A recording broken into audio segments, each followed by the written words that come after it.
Alright. Welcome everyone. It's a nice Monday we're having. 20 minutes past 9 p.m. Bit delayed today actually for the top 8 stream because Losers was very behind today. It's still not even ready technically. We're still missing one match for Loser side top 8. But Winners is ready. Winners has been ready for like 30 minutes almost. It's just bracket has been really funny today. That's why we're starting so late. Normally like top 8 would be like 40 minutes underway already or something. So, you know, it is what it is, though. But yeah, welcome everyone. Today we're having Strive, as always, on the Mondays. A nice bracket today, a lot of gamers. We had like 90 people. So, as always, really nice brackets. A lot of gamers showing, a lot of strong gamers showing up. That's also the good part. A lot of the good players showing up consistently. And that means we're gonna start in just a bit. You know, I don't want to stall much longer. But before we start, and I hand you off to my two co-commentators. We're gonna do a quick match arena show. You guys already know the drill. Match arena. See, Andros typing the bracket command. I'm gonna type the match arena command, so you guys know all the commands for the evening you can use.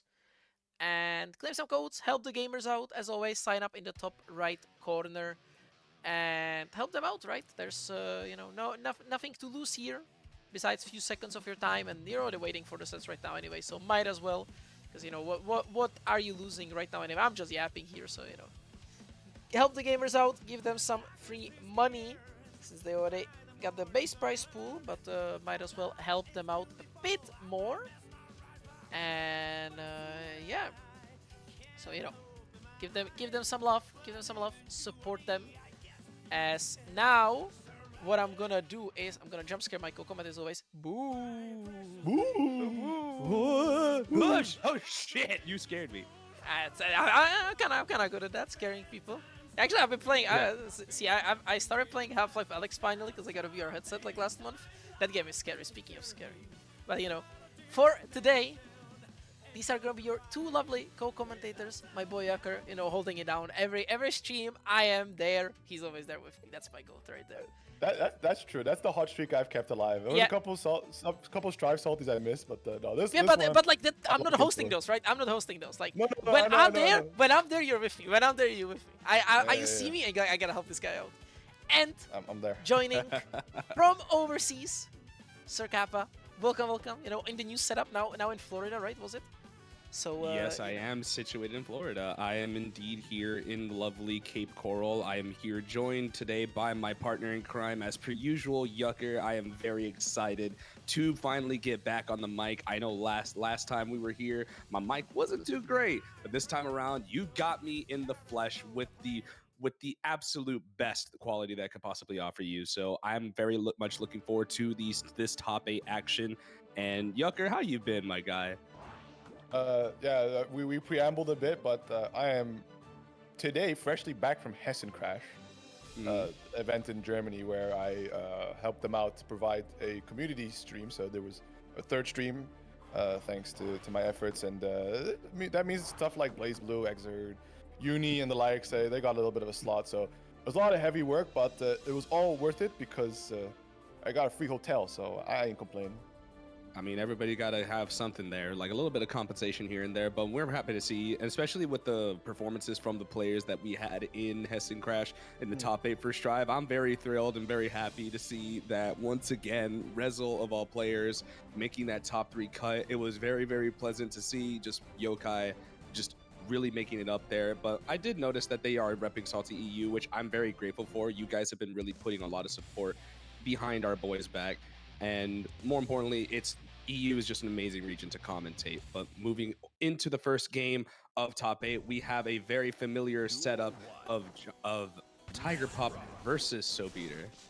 I believe we saw this last at Hessen Crash for a big offline, so definitely two players very familiar with each other's playstyles and habits. So hope is that this goes the full distance for a full, five game experience where we can see to really tackle at deep issues. And already we're seeing backdash on wake up to avoid throws. And not wanting to hold that wall break, instantly bursting, trying to poke out, use that meter, right, trying to get that RC running, but just gets shot in the dome. Wall break action, of course, is TigerPop. Full resources as well. Yeah, building up a little bit of that burst gauge. SaltyEU has a lot of options on defense to be able to fight back. A full stick of butter is always very useful, but gets caught by the blue wild assault. Black beat combo, able to seal things out. All that stick of butter just gone to the wayside. Now you got to go into the next round with a head full of steam. Oh, what a poke there, and immediately the confirm a little bit scaled, but we take that wall break, no hard knockdown, no super, but positive beater bows, but immediately the challenger, 2K beating out the 6K there, but the PRC really involing off of the super, able to net that throw thanks to the invol frames. Now, bullying a bit of TigerPop, but just a run forward 6S, lunging in, looking for a reset. If you look at that, just preemptively backdashing off of the crossover, gonna use that PRC to cover their approach. YRC's out, the new YRC bug is gone, dusted, blue RC to catch the roll, the counter hit necessary to steal a way around from TigerPop. Both of these players going neck and neck from the opening gate in this first set of top 8.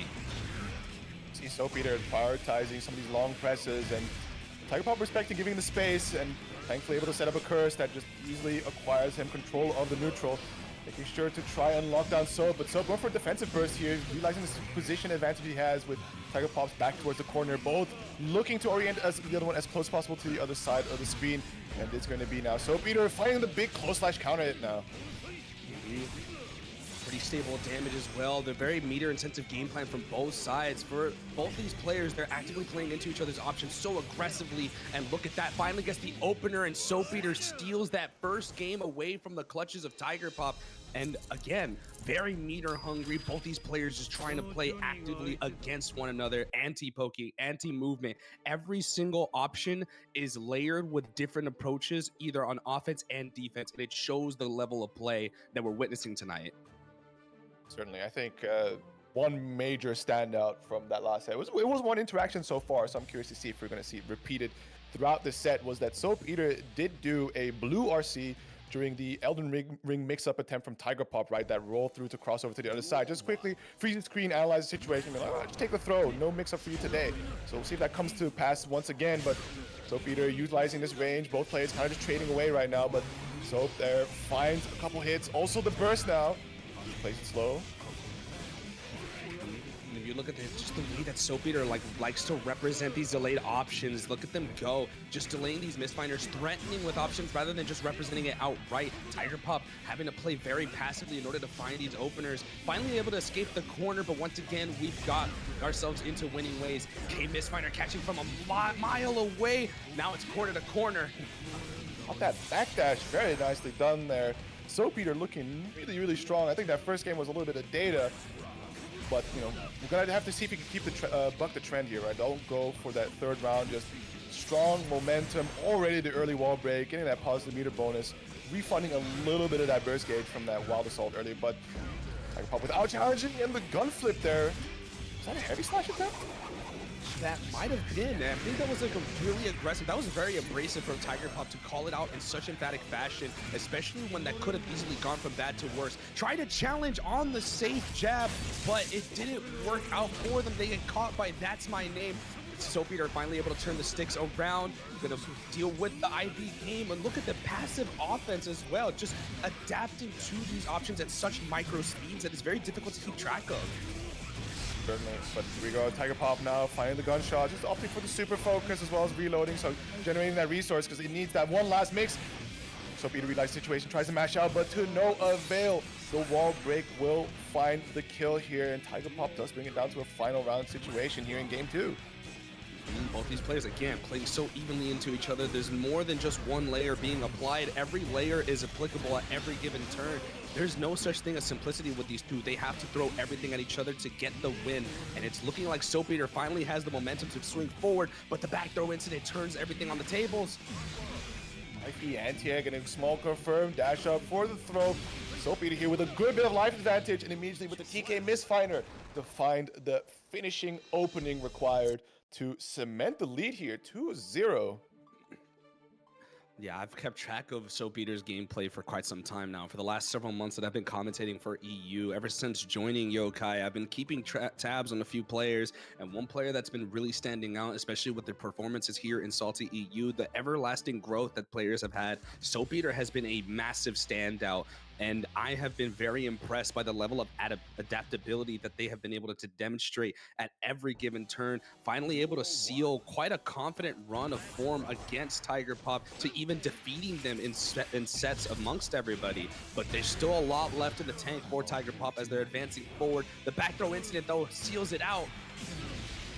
Corner, there we go, finds a low, gets the firm sadly, but still has TigerPop position for the time being, does find the air dash over, swaps over to the other side, bursts from SaltyEU, doesn't want to find a wall break situation in favor of TigerPop. 6P clashes with the misfinder, but both immediately firing off their PRCs, trying to maintain control, but just the spacing here from SaltyEU, catching TigerPop, trying to challenge, look for any means to assert himself in this game right now.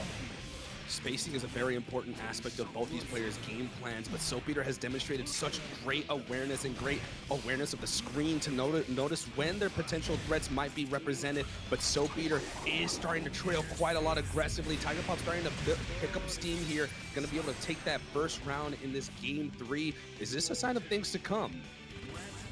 Maybe. The palette swap always does introduce a question of like, is this enough of a mental shift from prior, but SaltyEU not two-faced from the last round, already starting off nice and strong, positive meter bonus, and catching TigerPop being a little impatient here several times already, splat against the wall, gonna go for the super, shouldn't quite be the kill just yet, but very, very close after this wall. Oh no, never mind, 2S, my fault, perfect. And SaltyEU now on set point. You would think with the way that their previous encounters have been, where it's been a lot closer in terms of the affairs of how the set goes on as they drag further and further, it's looking very dominant. Like SaltyEU has had an unusual level of dominance throughout the set, but that being said, SaltyEU is on the back foot. That hard knockdown is going to work wonders for TigerPop themselves. Gets caught by the backdash. Gold burst being put off the table, blocks the tap dust. Here we go, it's party time. One more hit required, finds that 2K splat against the wall, but has to go for the slump there. The next hit would not have found the killing mark. Close slash off the OTG will do the trick, and TigerPop able to put himself on the board here. One game. Very fantastic stuff, and the adaptations needed were just in time to be able to drag this out just a little bit longer. You definitely want to make good on your first time on stream. For today, you want to be able to get things flowing and start things off on the right note. SaltyEU still has quite the lead, still has a game to their name. But again, this is where things start to get really very funky, because now you have the mentality swap, TigerPop on their much preferred color. We're going to see how things pan out as we go into game number 4. Already you see the very aggressive opening here from SaltyEU, unfortunately not able to close it out, and the chase down there from TigerPop, not letting him escape with the backdash, using the Wild Assault to get some more pressure running, keep it going, PRC, Blue RC, but defense so far a little too far away for the 5D. But gets caught out trying to press, and it's still all TigerPop for the time being. A lot of stray hits, no wall break just yet. SaltyEU is bleeding health. Resources aplenty, though. They still have that pivotal burst on display. TigerPop trying to keep them out of the game for quite some time. Finally able to find a little bit of an opener, but gets caught by the stray steady shot. And now we're back to square one. Opting for the burst there in such a arguably very defeated round. There's a lot of interactions that SaltyEU has to go through to make this comeback. And even then, right, with the life disadvantage you're at and the distance that TigerPop was there, it's just a free opening to run in after that super focus. So TigerPop now in a good spot here to equalize the set.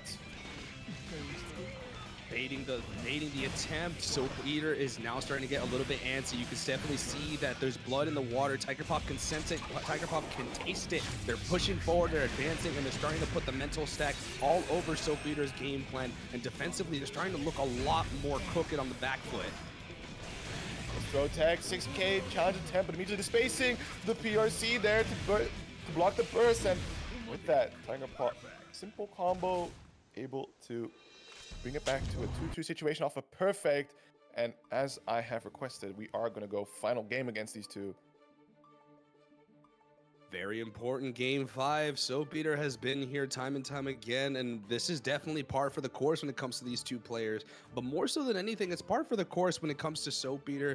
It's the concern that you have, especially as a player, is now you've lost that lead. You had quite a dominant display to show. How do you maintain that composure? We saw how it affected them back at Henstopper when they were playing against R.E.V.O, and how they had that lead diminished by the absolute resistance that R.E.V.O offered. How does this apply now that your opponent, who is a regular opponent that has gone blow for you, how are you going to make the adjustment to maintain the offensive structures, the defensive mindset, and the ability to just control the game the way you have for the first 2 games?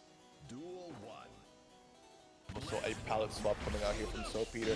Potentially a refresh of the mentality, but immediately the excellent backdash there from Tiger Pop to avoid the Wild Assault, but he's actually going to be the back throw incident there for Soapbeater's favor.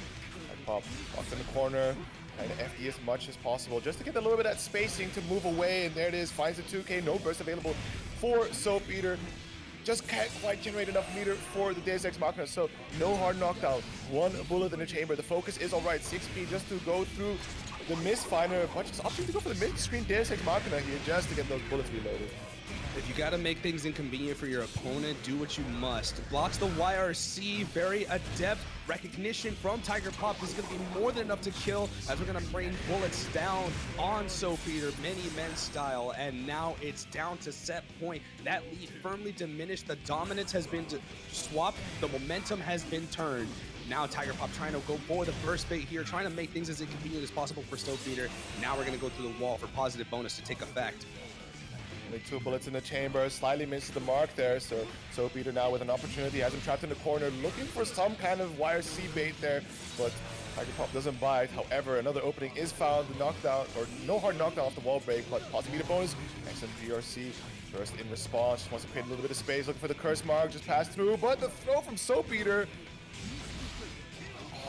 TK Finder, and yeah, that should definitely do the trick. Final game, final round. I would not have it any other way between these 2 players. So going into it with the burst available, Tiger Pop ways off the counter hit already to start things off here.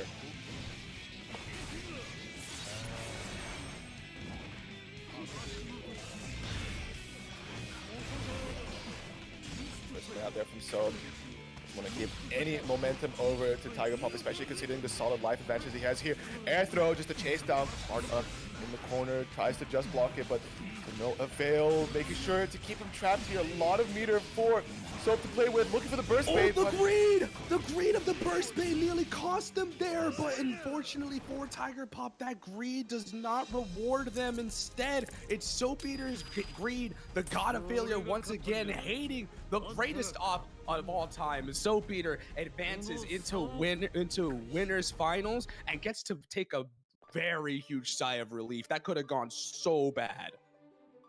Definitely going to be a big mental disaster when you have to go into the loser side off of a very strong opening, then to possibly getting 3-0 reverse swept by your opponent. It does take its toll, but like you said, heavy sigh of relief. Guess to stay in as winner's side. Possibly, I could only speculate they might not be too pleased with the fact that it had to go this way. But at the end of the day, right, the professional advice I could give regarding some of these sets is it doesn't matter how many games, how many rounds, or how much life you spend to do it, so long as you win 3. Hey, I mean, as a wise man once said, a wise player from a different community in a different game once said, it doesn't matter the result, it doesn't matter the circumstances, it doesn't even matter how you do it. At the end of the day, we take those. But you know what else we take? You know what else we take, though? We would gladly take you claiming all those Matcherino codes. If you could kindly refer to the Matcherino bot, just please make sure to claim all those codes. They're available to everybody involved. Icek is even pointing at the claim code button. If you haven't already, please be sure to do so. I'm willing to do my part. I think it's as easy as 1, 2, 3. Log in, claim code, profit. Your support is always appreciated, and it goes a very long way to helping SaltyEU and many of the community members here today to sponsor players much like R.E.V.O, much like anyone else who decides to really have an opportunity to show up, to show out, to go to events and really put on a show, much like we've seen in the most recent Hessen Crash. If you haven't already seen it, watch that top 8. Okay, considering that Ratch is the one that's hosting it, where's my frog, Ratch? Where's my frog on the match arena screen? Put the frog there. I know you have it. I know the frog is there. You are the host now. I know. We I know got he's Frog there. Lord. We got There Frog he is. Lord. There he is. Yeah! Look Give me at the codes. frog. Let's go. That's amazing. I love that. We bring a little culture from the Xrd side. We like to have a little bit of fun. We jovial over there. Speaking of jovial, Sin, very happy boy, versus a very not so jovial, stoic Potemkin here. It is going to be PataChu versus Crillou, representing some of the. I mean, I guess that even the previous set was also representing the echelon of power here in Strive. And normally you think like, oh, this is two pokey champions, man. This Potemkin character just armors through, breaks your spine. We go for it again. Big close slash opening, and PataChu has seen enough downtime. Time to burst, claim a bit of that turn back here. Going for the eat, a PataChu staple, and trying to drag Crillou all the way to the other side of the screen. Two of France's finest going at it, blow for blow. You got the big behemoth of nature with Crillou on the sticks on Potemkin, and PataChu, the forefather of Sin, still putting headways and putting down everyone before them. They are going to break through the wall with that RTL, try to delay for as long as they can for that salmon to regen. But Crillou once again just breaking backs in half. Maybe has enough to route. Yes, they do. A powerhouse like this can never be restrained. Delay PRC from Potemkin is such a devious tool because it's the ultimate like brain buster. Not the Potemkin buster, the brain buster, where you just sit there, big freeze on the screen, and suddenly you just throw out either the pop buster or the close slash, and your opponent either wants to press or something, but it just rarely goes their way. And oh my goodness, backdashing for the pop buster. PRC just wants to crank out as much hurt as possible, as well as getting this wall break. No hard knockdown, but it's the positive meter bonus that counts. Especially when you consider how tanky, how much vitality this character has. Gonna immediately blitz through the scene. Gonna RC right away, so you can't even have a chance to burst. We're gonna go to the skies and pray to the Lord above. Crillou doesn't give a fuck. Just all gas, no brekes. Doesn't give PataChu any chance. I mean, you don't know my mean. two of France's strongest, and also I believe I don't know what's PataChu's sponsorship situations like these days, but I do recall, you know, they were also representing the same crew as Crillou does, so must have frequently played against each other. So it's very easy to assume that Crillou understands that PataChu, and especially on a character like Sid, you do not want to get them going at any shape or form. Just keep playing as fast as possible, hit as hard as you can, do as much damage as possible, get those wall breaks, get that positive meter bonus running, especially because you can just set up these delay PRC situations that are so difficult to guess and navigate through. And the pop buster, it still just hurts even after the oh no, there's no scaling off of RC anymore. My fault. You just do it. You just do it. Yeah, they removed that a long time ago, homeboy. It's been there. It's been gone since I think season 2. You fault me. I was playing Xrd this weekend. I mean, that's fair. That is completely fair. I mean, not everybody's gonna remember every single change in this game. Like you only worry about the little things when you've been playing for as long as I have. But it's all good. You had a lot of things that you had to worry about. It's not just Strive that you have to think about. You have to think about Xrd. You have to think about BlazBlue. You have to think about a lot of things. And you know, being a TO of various different communities and different games and different genres as well, you just got to really be able to. Oh, they got stuck. Oh yeah, so they got stuck. You just got to be able to expand upon that. And I've kind of learned along the way, like especially being in the executive position that I'm in. It's really a lot of work and sometimes can feel very unrewarding with a lot of the criticisms that come with it. But I think for the most part, this community, for as much as the problems can arise, there's so much to enjoy and there's so much to really relish as we see just new blood rising through the ranks every week. Certainly. It's really a marvel considering Marvel? Marvel, Tokon, yo, shout out. Big 26, look out for that. June 27th? June 27th? June 27th, Big 26, Tokon. Oh, yeah, June 27th. Dude, no, BlazBlue, please, I can't. Anyways. I'd love BlazBlue. I'd love another BlazBlue. I hate it. Anyways, it's not about BlazBlue. It's about Strive having existed for already more than 4 years, the current state of the communication with the devs, And we promised to speak better, by the way. Listen, they're on the intern squad. We saw the Tokon reveal. We seen that they're working on Daisuke's next vision. I forgive them personally, but that's because I don't play the game. I can understand it's very frustrating that in the current state with the top strong characters that you currently have, it can be very difficult to look at. We've dropped a new balance patch and fixed a very important bug where other people were really expecting some other things to also shift and change here and there. But the fact of the matter that give all that, with all that considered, players are still hopping on daily. New players are still coming in. They're playing in the beginner events. They're playing in the intermediate events. They're still sharing it, the love of the game, despite all of its flaws and the tribulations they went through. So, it's Strive is in a good spot, certainly community-wise nowadays. Yeah, I mostly agree, right? And don't let Twitter be the source of your perception of what the community is like. Believe me, there's a lot more to the community than just what that Twitter FGC is all about. Twitter FGC, when we have to look at the FGC as a whole, you cannot use Twitter as a main proprietary source of like how to acknowledge and to judge the FGC as it is. The Twitter is just a cesspool of just the worst takes, the worst possible perceptions of what the FGC is. It's when you start going to locals, it's when you go to events, it's when you meet people through the Discords and the communities, right? You start to really see and you start to really engage in a much better way. And being in the position I'm in, being in charge of communities, right? Like the main thing you want to be doing, especially for me, right? Because I'm going to speak on my behalf. You want to cater to a community that will allow you to flourish yourself while also giving them an opportunity to rise through the ranks on their own accord. Give them their own place to nurture and to grow and to develop. And therefore, if you can provide that, then they will grow. And given this community's resistance to all kinds of negativity, I will say it has been very lovely to see so many people coming up, especially players like Crillou, players like PataChu, so many people coming up through the ranks. And we are going to get into game number 2 as we're going to see more of the action of this fresh blood coming through and putting on quite another show for us tonight. Absolutely. It's time for some negativity on the screen. Immediately challenging the Hammerfall break here. PataChu now seemingly buffed after a quick reboot. Hopefully, might have been a case of the previous game being a little bit troublesome with bugs, because we're now seeing a much more dominant performance, at least, emphasizing themselves a lot more on the screen. But immediately one pop bus is instantly going to reverse the situation.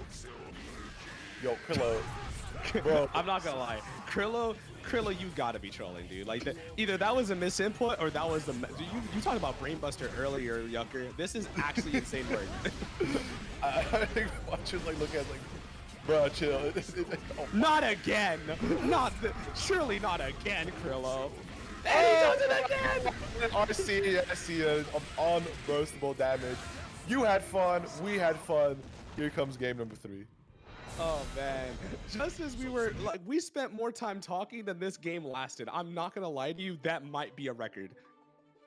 Probably. I mean, I'm just sitting here going like, yeah, PataChu might be back, bro. PataChu stock's never been higher. Bye. And I'm just like, all right, quick, kill him now. We're gonna sell. We'll sell the PataChu stocks. What did they put in Krillou's Weetabix? Because this man is on something. Oh my god, I don't know if they have Weetabix in France. Do they? I don't know. I would assume that's like that was like a European exclusive thing, because we don't have that over here. I do not recall Weetabix, but let's see if Crillou got any more of that. Oh, okay, thank you, Rash. UK thing. Yeah, let's see if Crillou got any more of whatever that was.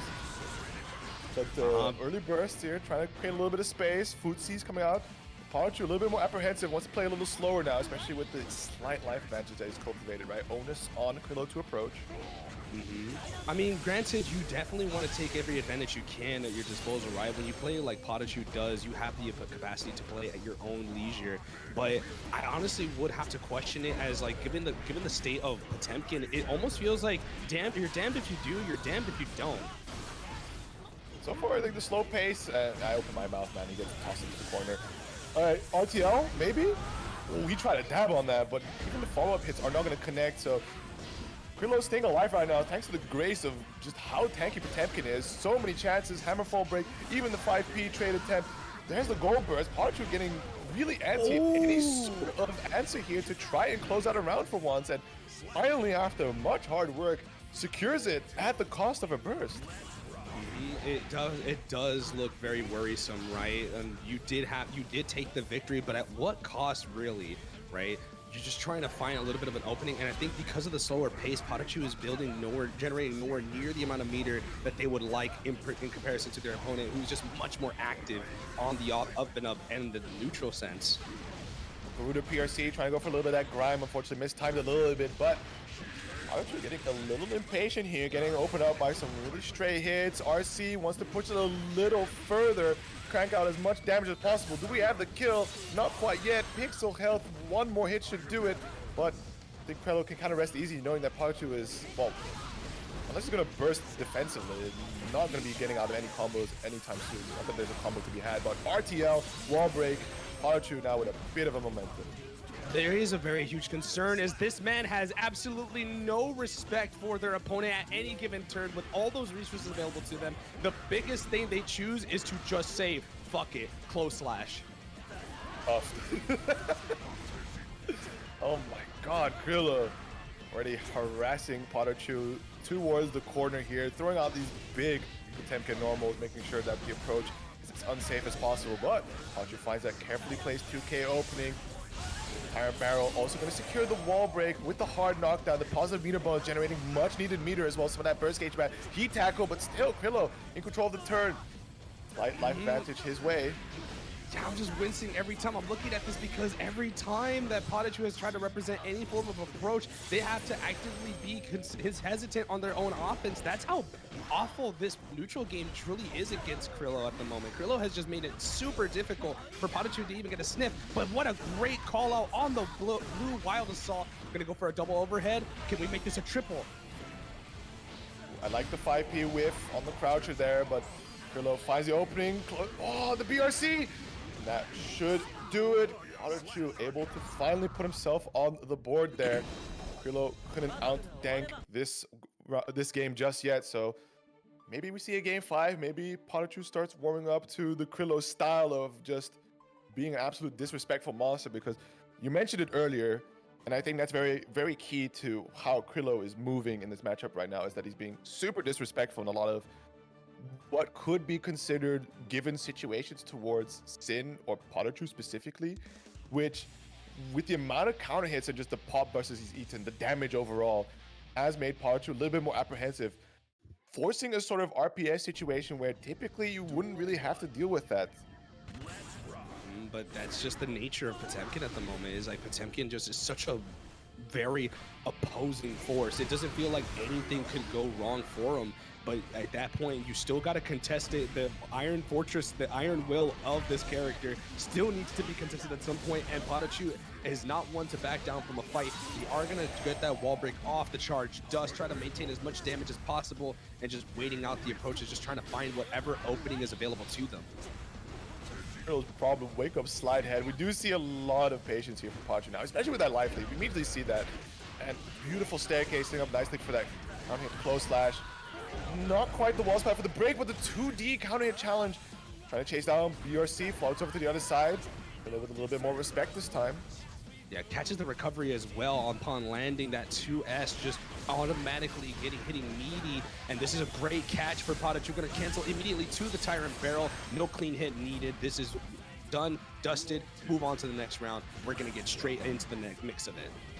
Both players burst available, but PataChu with these whiff punishes on the heavy slash with Potemkin have been so on point, and I think they're very critical to cementing these very slight life leads over Crillou, which puts him in these situations where he attempts to just hammerfall in, slightly misreads the spacing, and PataChu is immediately ready with the clapback.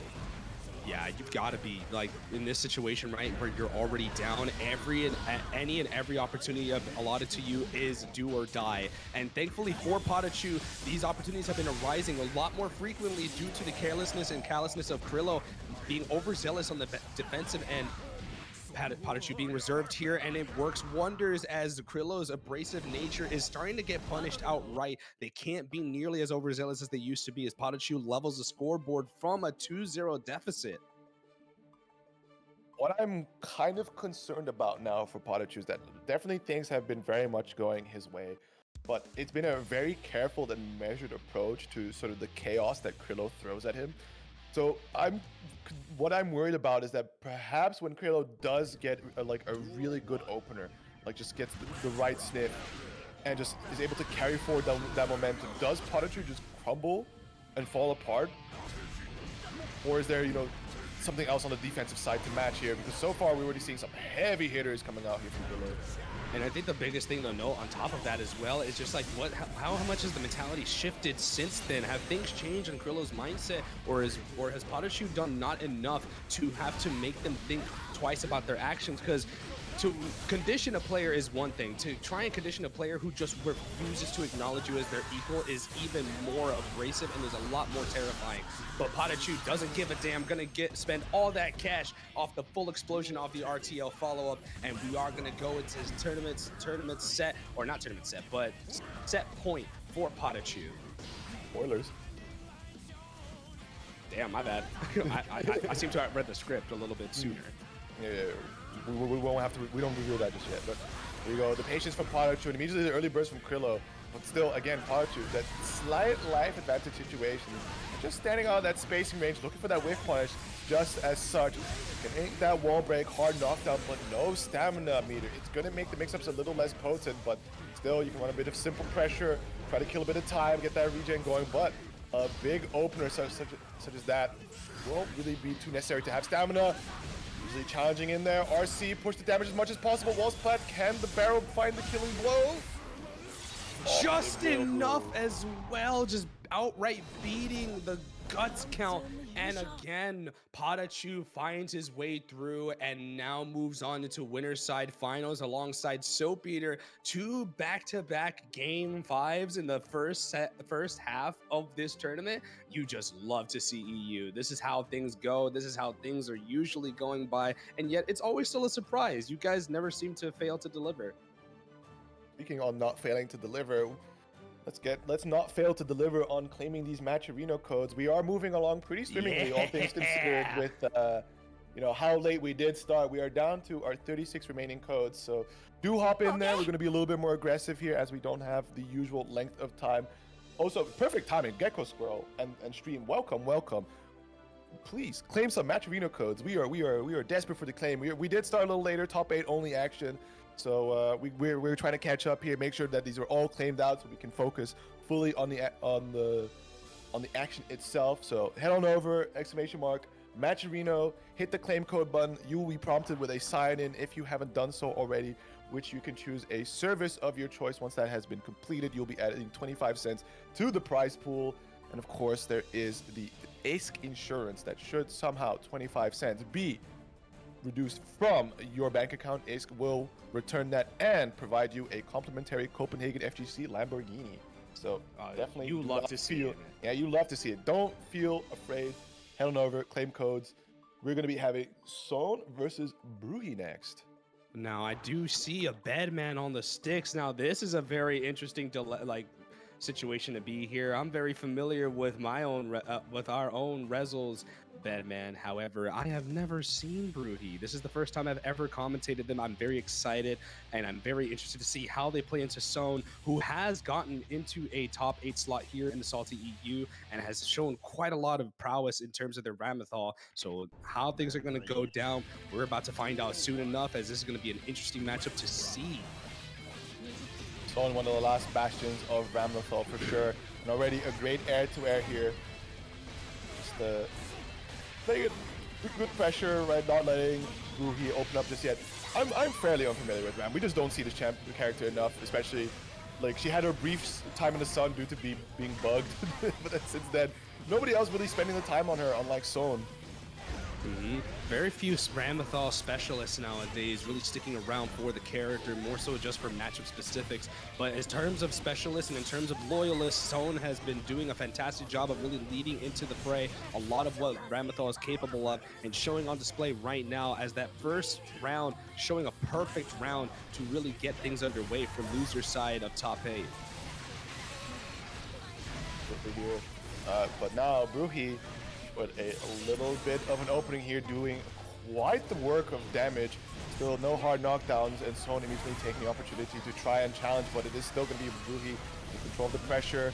trying to get those arrows going, but positions nicely underneath to get the whip punish. Just tries a wild assault through the sword here, but it is still Son coming out on top of the pressure. Sword sets that Rekka gameplay, but man, Rui just wants to get out. I'm gonna use that S follow-up as well to get on out of there, if I'm not mistaken. Gonna try and get things level once more. Gets caught by the windshield wipers. Zone is someone who represents lethality at any given point. Gonna go up to the run up after the failed deflect shield attempt and just keep looping this pressure for as long as necessary. Then like a little bit of that Rekka string action. Nice backdash, but still going with the RC. Make themselves safe, keep the pressure running in their favor. RC wants to catch out a little bit more before this wall would break. There it is. Probably down to the final interaction here for Brewhi, but knowing this Bedman character with the right starter, you can get a very nasty opening as well as doing a lot of damage, but Zone just not giving up any opportunities here. And again, it's very, very telling just the kind of mentality that both these players are having, right? When you see players, right, who have been in this position before, they're competing at a very high level, competing against some absolute nightmare tyrants in the brackets. Son has had experience in this and has been here time and time again. I'm not entirely sure Brewhi has ever had to contest this kind of climate on the scale that Son has had on a frequent basis. I could be wrong. I've never, again, I preface, I have never I've never seen Brewhi much, but I've seen more of Son, and Son seems to be comfortable in these kind of pressure environments.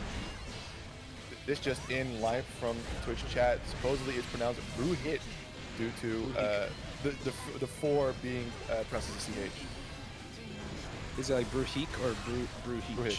Brewhich. Okay. Brewhich, and yeah, I'm discovering a little bit more about this Brewhich person because I'm also seeing the in-game name as well as their profile picture on Discord. I'm a little biased now. Merkava player from Under Night, cool as fuck character. So I'm gonna need Brewhich to lock in just like he did that previous round. Now you say that in terms of a positive perspective. I'm biased in the terms of a negative perspective. I'm an Enkidu main. I quite literally have to hate on y'all for that same reason. I'm a former Enkidu main. I'm not going down those streets anymore. But I feel you, bro. I still walk these damn streets. So now trying to use the longer swords from Ramlethal, does find a nice air-to-air here. Keeping Brewhich locked in the corner, explosion, cashing out there with the super. Not going to be doing the craziest amount of damage due to not having all the swords, but still it's going to be about pushing. Yeah, patience on this. Ooh, great catch. Gonna immediately cancel into the Mortal Bato. Very good awareness to lock out the burst. Oh my goodness, the comeback. I did see the vision there from Brewhich trying to leverage the life advantage on Bedman to immediately transition more into the zoning playstyle of shooting out those needles, but Ramlethal got a bit of range on her, dog. You can't just do that. Yeah, her normals are considerably best in class in terms of the environments that she's operating under, but I think the more important thing is how the operator who's using the character is really operating with them, and Son has been nailing every single one of these placements to perfection. But great defense from the #1 Merkava fan. Brewhich is trying a lot of tension being spent there on the FD just to create a little bit of space, but So just not letting up at all, going to be claiming another game. And I'm not so sure what, because from what I understand, right, the Russian FGC scene in general, like across many games, are very insular, right? They like their own closed off space, and it mainly comes due to connection difficulties, right? You have the East connects for much easier to the rest of Europe, and you got the West that more easily connects to the Asia side. But and then in general, they just go like, you know what, we'll just play amongst ourselves. We got plenty. So I don't know if they got the really strong Ramlethal representation there. And Brewhich also just completely shaking it up now, busting out the A.B.A. I think looking for just a heavier momentum style here, because seeing what he could get going with Bedman, but just not what he could close out. Possibly that's what A.B.A. might be able to deliver.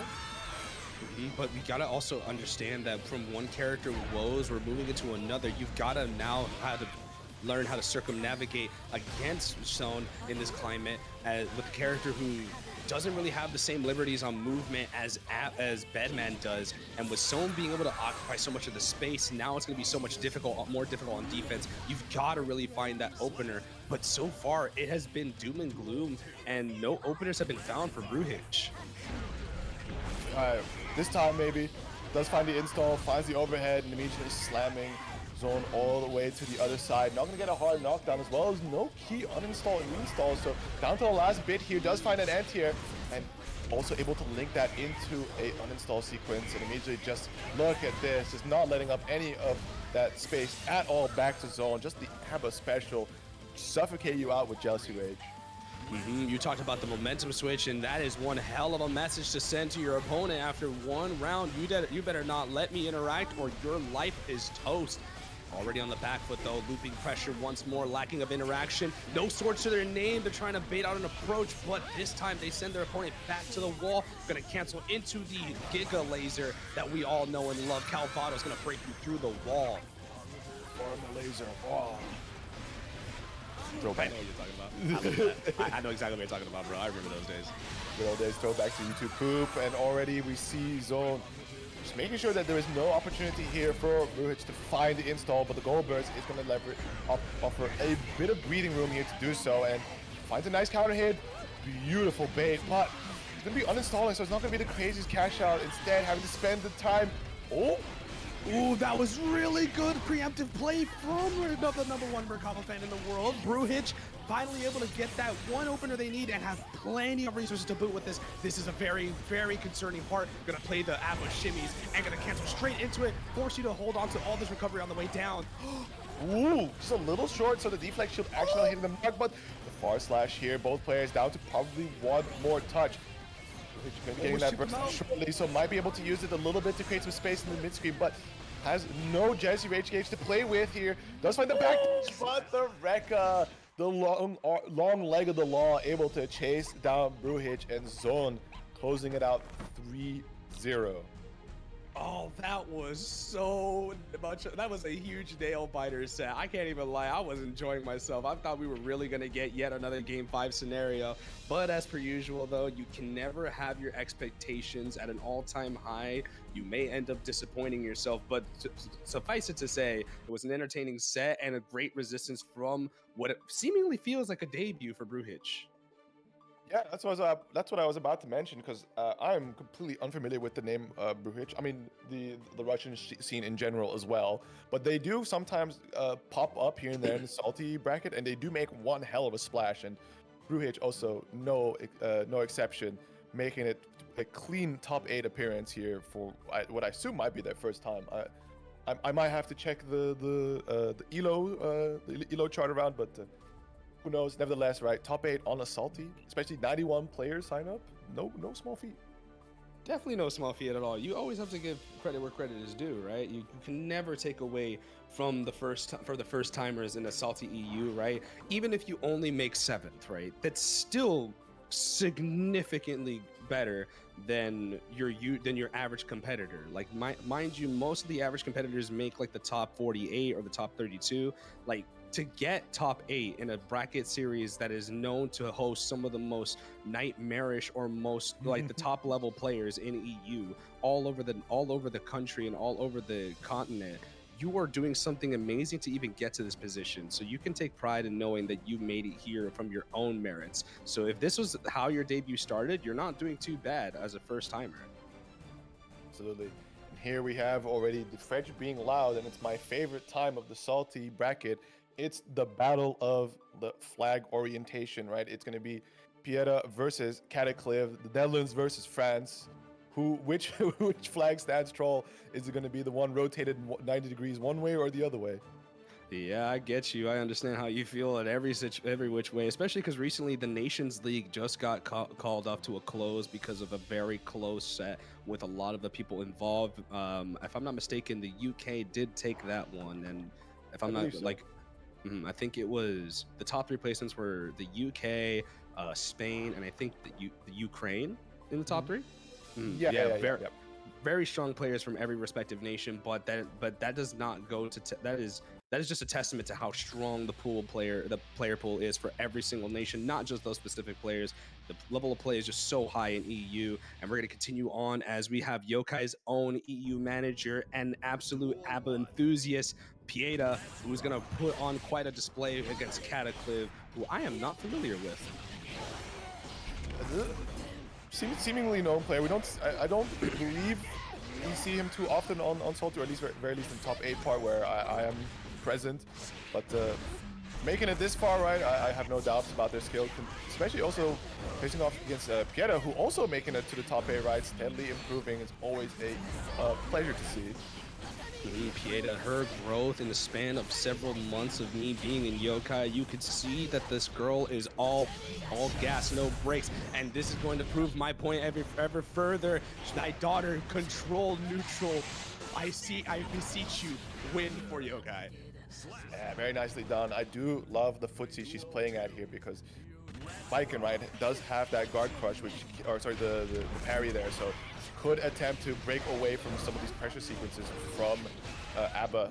just like that, right? So using a bit of that high mobility in just rage gauge is what pietaa is going to try and bait out these parries from Cataclyv. And sometimes you just out momentum, deal hella damage, and no hard knockdown, but party time with the Jazz Rage Gate. But the catch out here by Cataclyv will be killing some time of this big red bar, but pietaa does want to play with it, so it is going to be bursting, and the burst back there from Cataclyv. Looking to run her out, but just look at the aggression. Doesn't let any space, any of the Jazz Rage Gate go unwasted if it can be helped. And that's the really important thing. If you're Cataclyv, right, you have got to steal out any form of ability to fight back, because even though the resources are gone, pietaa being a very heavy emphasis player when it comes to utilizing all of their resources. The thing that they are very good at is spending it but gaining it back by any means necessary. You can never assume pietaa is never in danger zone, because she will make an opportunity arise from absolutely nothing. Exactly. So see if she can keep up the power display here, and already an early challenge, getting that install. Ooh, a little lucky there, right? That slash whiffing, but a lot of parry attempts here by Cataclyv. Not finding its mark just yet. Also not being punished too heavily either. Although this is going to hurt now. Now this is it. I think the internet might be fucked.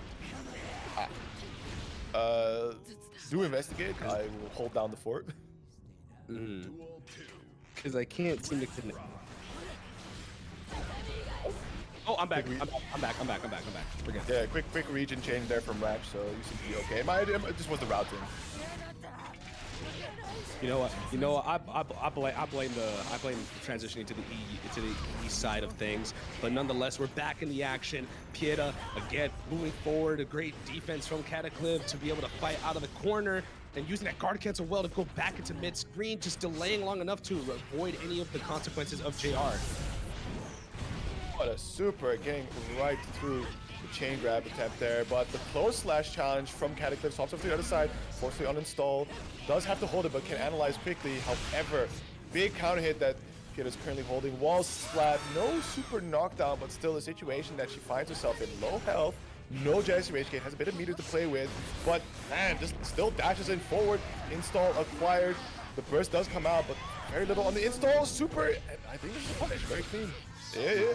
I mean, Cataclyv definitely being a victim to this last time, and I would imagine keeping a very close eye on the aggression from pietaa, recognizing the resources available to them. They immediately went for the option that made the most sense, and honestly, learning from history is always the best way to never repeat it ever again. Here we go, pietaa. Big, strong opening, crossover to the other side. Good blocks there from Cataclyv, but can't block them all forever. Swaps over to the other side.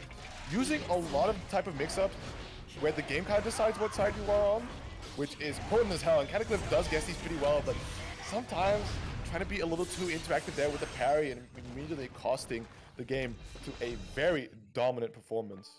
Pietaa wanting to utilize that resource to be able to get as much damage as possible, not wanting to leave it all to chance despite Cataclyv being seemingly close to death, just wants to do as much damage as possible so they don't have to worry about the possibility of Guts kicking in and saving Cataclyv at the very pivotal moment. Pietaa able to take that first game on, isn't it 2-0? I think it's 2-0 right now, but Ratch is occupied with card gaming. I see. They are on Balatro. They are once again on Balatro. Pietaa even comes to the chat to clarify to everybody involved, that is my daughter. She is talking the utmost. Yo, focus on your game, dog. What is this? No, that's Pietaa, bro. She's high octane. She could do both. Stinner. Awesome. I could never. I'm too old. It's getting water. Right, my daughter will gap. Surely a little bit of gap action here. Ooh. Oh, wow. Yo, Barry. So Peter has left the room. Alrighty. Good opening here for Cataclyv. Not just barely shy. Like trying to do that last parry to see push up the meter over to get that super going, but wasn't meant to be. Still good life lead. I was about to talk how Pietaa had no Jessie Rage game, but then she just busts out the most nastiest RC mix. Yeah, I mean, yeah, Pietaa, that's her for sure. Gonna have 100 meter on deck, gonna be able to cancel it all out. Mitigate all the efforts from Pietaa. I keep getting used to Pietaa, man. It's this is the autistic hell that I'm in. This is perpetuated ADHD. Pietaa, though, a lot of resources on deck. You do not want to get clipped even once here. Cataclyv even worried to parry there and gets caught late. You see several parry attempts here, but a lot of movement coming out from Pietaa. Oh yeah, safe uninstall, big counter hit. He installs a whole lot of meter to play with here. Quick OTG action, but the challenge from Cataclyv is going to be rewarded. Low on Jessie Rage 1. Whoa, boom, Bukla. Time to die. And if you think that there wasn't enough resources on deck, Pietaa, despite all that they have had to spend in order to get there and for how long that it's been delayed, Pietaa is a master of their own meter, and I wouldn't have it any less for a child of YoKai. A bit of slow play here, just looking for opportunity to challenge out, but no one could see too much momentum over to Cataclyv. Wow, what a 6B! No Jessie Rage for you today. I just need to play even faster, says Cataclyv. Cataclyv's got to play with a lot of high octane offense, and their defense has been very, very strong. It's been a very huge, solid point. But the biggest thing that they need to take advantage of now is how you can go about your business on the front end of things, as this is a huge lead for them. Could be enough to be able to level things out. Oh, the challenge after the BRC, bro. YoKai Pietaa built a little differently here. Running right up there, Donzai. Overhead connects. The early wall splat. A little bit painful. I think she would want a couple more hits here to crank out the hurts. Does have Jessie Rage gauge available, but we see the PRC there from Cataclyv to try and take the turn. Pushes forward there and finds the overhead. Looking for a burst bait, just uninstall. Raw key grab connecting. Still, Cataclyv with the burst available, finally gonna let it out. Yeah, blocks the overhead. They cannot afford to drop this now. Gets the throw off just in time for the uninstall, and they go for the run-up throw, and Pietaa seals it out despite all the strength of their defense. You overwhelm the senses, and there's just nothing you could do. And Pietaa is so good at overslotting and overstimulating the mind. Yucker, I love this kid, man. They are fucking fantastic. But Cataclyv, unfortunately, is going to go out in the loser side, making joint 7th. But not a bad display, not a bad shout. Your defense was definitely appreciated in tonight's bracket. Absolutely. So Pietaa making it to top 5 in Big 25. Going to face off against Tiger Pop. So it's been fun, but we can hope. We can hope. But up first, we're going to see Crillou versus Zone, I believe. And while we wait for those players to hop on in, shouldn't be amiss to shield the matcherino one more time. We got 27 codes left to be claimed. I do see the viewership number stabilizing a little bit, so I'll hop on over. Of course, being that we started in the top 8 and didn't have the earlier part of the stream, we are a little behind on this code claiming action, so we're going to be a little bit more aggressive with the shilling. So make sure to just get these out of the way so we can focus on the main action. Head on over, hit the claim code button. You'll be prompted with a sign in if you haven't done so already, where you can choose a service of your choice. After that, you'll have added 25 cents to the prize pool. and we'll be hopping right into Crillou versus Zone, Potemkin versus Ramlethal coming up. Mankind. Duel 1. First game underway in losers quarters. Crillou put on one hell of a display when playing against PataChu, but PataChu able to reverse the situation and really make that set their own. Crillou starting to play a little bit slower than we were initially anticipating, especially into this matchup. Question is like with Crillou versus PataChu, right? They're both from the same, I believe formerly the same team. They're like Vice PataChu at some point, but I think Crillou was definitely more emboldened having to face off somebody who plays on the regular versus Zone, who don't know how often Crillou gets to play against Zone, let alone Ramlethal of like this caliber. Yeah, especially when Zone has been a name that I've been seeing pop up a lot more recently in the past couple of months. This name is someone that is one that just hasn't been able to go away no matter how many times people have tried. Zone has been really putting their name out there for all to bear witness to. And Crillou, a very regular name that people are very terrified of given the state that Potemkin is in, and also because of the inspiration that they've been taking from Andros of all people. It is just a nightmare situation for both involved. Here already, Zone with a lot of heavy momentum. He just sends the sword down from the heavens. Crillou trying to burst here for a last chance at trying to challenge for this game. The vault over. The RC finds the lows enough to kill Wild Assault just to push a little bit more, and there it is, Zone taking that first game. More than comfortable by playing it in a way that's just heavy set rotation of high, low, and playing a distance that doesn't feel convenient for Crillou. One of the few times that I've seen Crillou really feeling more defensive as a player when it comes to a player like Zone. We saw a lot more aggression on the side of their matchup when it came to PataChu, but into this matchup, they're playing a lot more passive, playing a lot slower, trying to gauge the way that they should play this matchup. Maybe this could have been the intel round. Could very well be. This is definitely a very good opener here. Going to be a bit of damage. Put him into the corner, but two pop busters. We're already seeing a very Potemkin coded round. Making sure that Zone is not leaving that corner just yet. Not without Krillou's permission, at least. Trying to flick out, trying to keep them in the corner. Look at this go. Just so much risk on deck. One hit is enough to kill. Yeah, a little bit footsies. Nice. Excellent 6P. Gonna catch a bit of a break there, but just gets chucked out of the dust attempt there.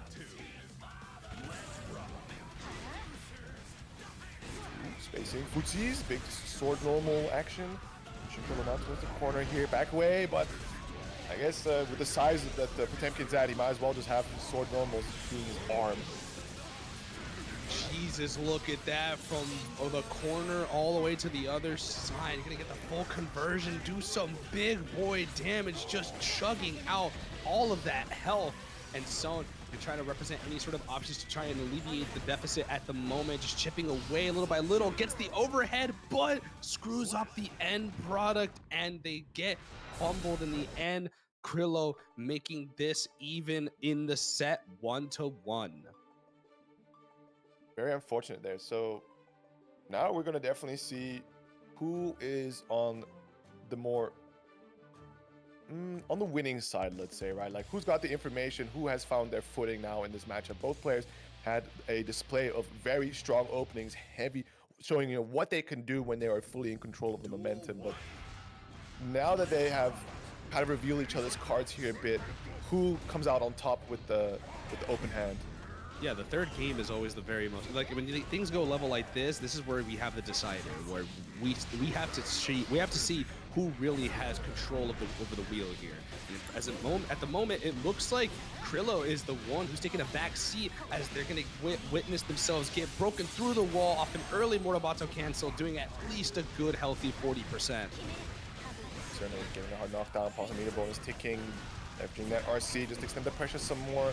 Crillou with the patience, looking for an opportunity to challenge out, just currently eating a lot of the guard crush damage there, just trying to conserve the meter here for a big blowout comeback potential. So just maintaining the space, kind of just making sure to be slightly out of that pop buster reach, because that's definitely the one can opener you do not want to give. But Blackbeard off the PRC, able to finish off the round there. Zone with spacing. just excellent lockdown. That's the biggest threat that you can have as a Ramlethal player, is just put the fear of God into wanting to press. But in the same vein, when it comes to Potemkin, that is the one thing he specializes in putting the fear of God into their opponents for even attempting to try and fight back. And look at that, over 60% of their health gone in a flash. Say, Bedman doesn't really put the fear of God into the opponent. He just sends you to God. That's true. Just bye. Up He you does, go. he is very good at his job. Let me just say. Yeah, he does that. Motion for sure. Definitely gets a discount at the Heaven Airbnb. He just chills at Heaven's Gates. Absolutely, yeah. But so not too deterred by the explosive opening here from Crillou, already just fighting back as hard as possible. Good tech there from Crillou, trying to push in. ERC just to create a little bit of space, but a hammerfall there, catching the backdash. Around the piece to both players with the burst available. See who has the winning gambit on the round start. It's going to be a slight hit there from Zone, but no major conversions just yet. A little bit apprehensive from both these players. They're being a little bit cautious. They're not really throwing caution to the wind. Does narrowly avoid the pop buster. Crillou getting a little bit overly aggressive, a little bit too greedy with some of these. As they get caught by the tap dust, the black feet combo going to be more than enough to be able to break through the wall, setting up Zone up nicely for this post wall break situation. ERC pushes the damage a little bit more. First save, but does Crillou not biting just yet. However, the throw is gonna deny the opportunity of using the burst there from Crillou and Zone. Taking a nice lead here. One game away from sending Crillou offline. For sure, right? And this definitely shows the mentality has been shifted.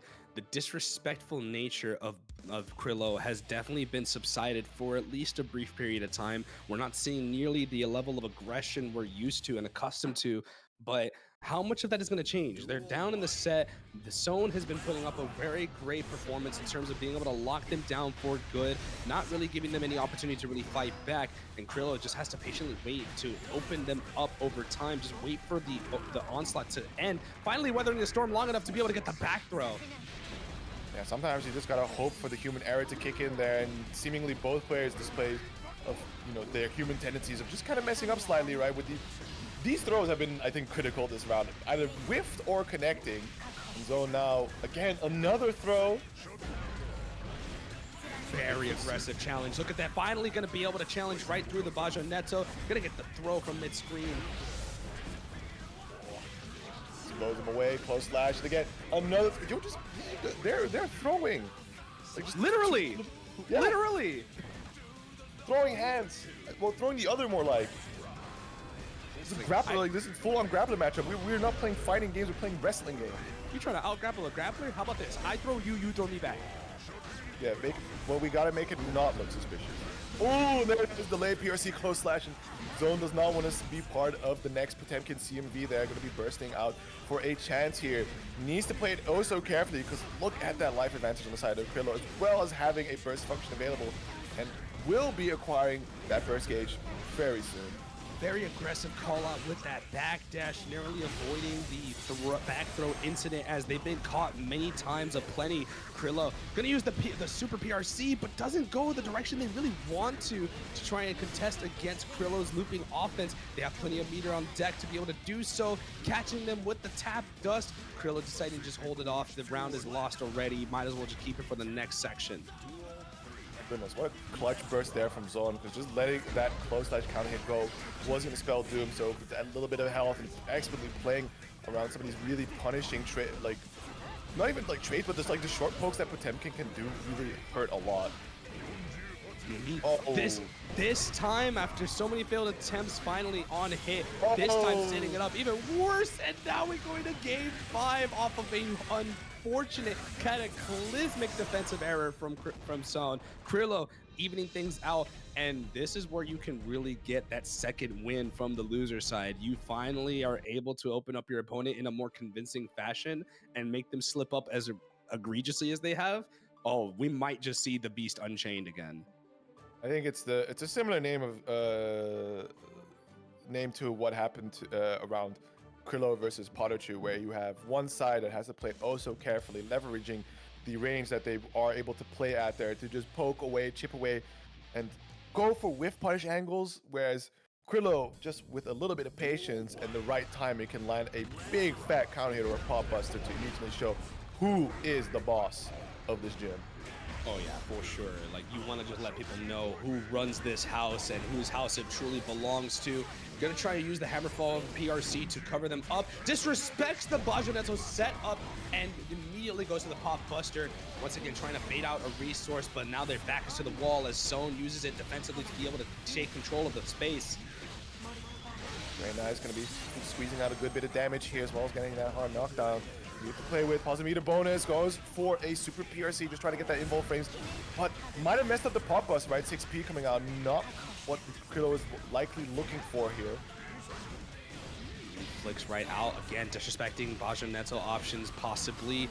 Trying to fuzzy jump right out of the corner, but once again, just being locked down. That's something that Zone has been so consistent with, is just that egregious lockdown, and Crillou not wanting to use that burst. Again, discipline on their side, wanting to save it for the next round, doesn't want to test the waters too much.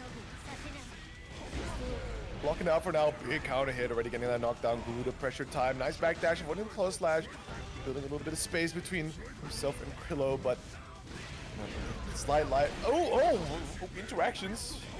Okay. No cancel, no PRC cancel at all, and actually works out. The mind games are starting to build up over the set, and Zone starting to see there's a little bit of gaps in the pressure here and there. They're going a lot more evenly into each other, but Crillou gets the one opener he needs. Whoa! Oh, great. Black beat, but hey, that's okay. Hey, you talked about it earlier. We're sending him back. We're sending Zone to heaven, but my fault. Actually, wrong turn. Gonna go to send you back to hell. Boom. Heaven or hell? Let's blame the beast. For real, for real. All right, final game, final round. Zone going into with a first full burst gauge. Crillou not so lucky. Consequences of his own decisions and already holding a wall break. No hard knockdown, but still it's gonna be the positive meter bonus kicking in here for Zone. Immediately winning all these trades. Crillou trying to play back a little too aggressively and just not working out right now.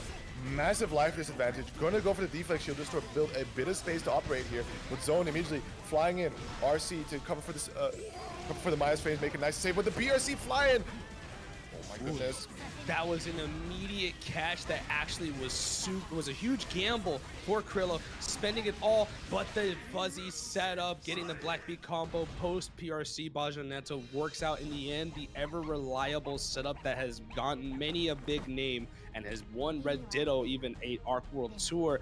This time Zone advances on into a very close set against Crillou, going 3-2, last game, last round. Next match for them is the winner in this next set. Yeah, it's gonna be Tiger Pop versus pietaa. So I'm gonna be huffing my hopium, but it's looking a little bleak, Mr. Sir Kappa. I want to believe, boss, but ooh, that's one hell of a matchup and player that pietaa is gonna have to overcome. I mean, if pietaa is anybody, and I know they're anybody that really can speak out on this, pietaa does not worry about anybody who they're playing against. Names be damned, top placements be damned, hell, even your legacy as a player be damned. At the end of the day, for pietaa, the main goal is, are you a name? And if so, can I claim it? And if that is good enough, that's all that she needs to know. If it's a name that's tied to a player, then they could steal it and take it and put it in the list of victims that they have beaten at every given turn, at every bracket they've entered. It doesn't matter which legacy they hold or what results follow in. That's just the mentality that pietaa has. Ratch heard claim, immediately swapped it to Match Reno, and he's just fucking streaming Balatro over there. You love to see it. Next time we transition, we're just gonna see a scene of just like Soul Bad Guy, like Tony Hawk Pro Skater, just in the background. Whatever Ratch is just stimming right now, bro. He needs to keep his mind off things. But bro, the serotonin is just like, see, we're having a lot of fun in the booth, but like they're just sitting quietly, like, damn, I'm not doing anything for real. I'm just pressing buttons here and there, much like Guilty Gear, right? Yeah, might as well cozy gamble. But also welcome Leapfrog. Thanks for the raid, Xrd Gang. What's up? there are definitely codes to be claimed, and yes, Nemesis, that is Lex Luthor in the Era seat. Yeah. I'm gonna put a random game Cutlins like this. Oh my god, it's good. Heartbreaking. Ratch stream Strive is going to be doing random game exhibitions mid-match arena. Which will actually have people forget to go claim it because they're just looking at his Balatro hand and run and be like, no, bro, what is this? No. Think about it. If he just shortens the screen and puts it over the claim code, people will just do it. Like, think about it. Like, people will just do it. Do it for the Balatro. Do it for the Balatro. Also, I would like to warn just in advance, I'm hearing thunder clapping outside. If I do wind up just accidentally just disappearing, it's because my power goes out. I mean, you can tell Sasuke to piss off, right? He can go thunderclap elsewhere. Yeah. You ever watch Ted?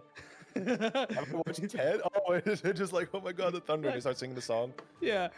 Fuck you, thunder! I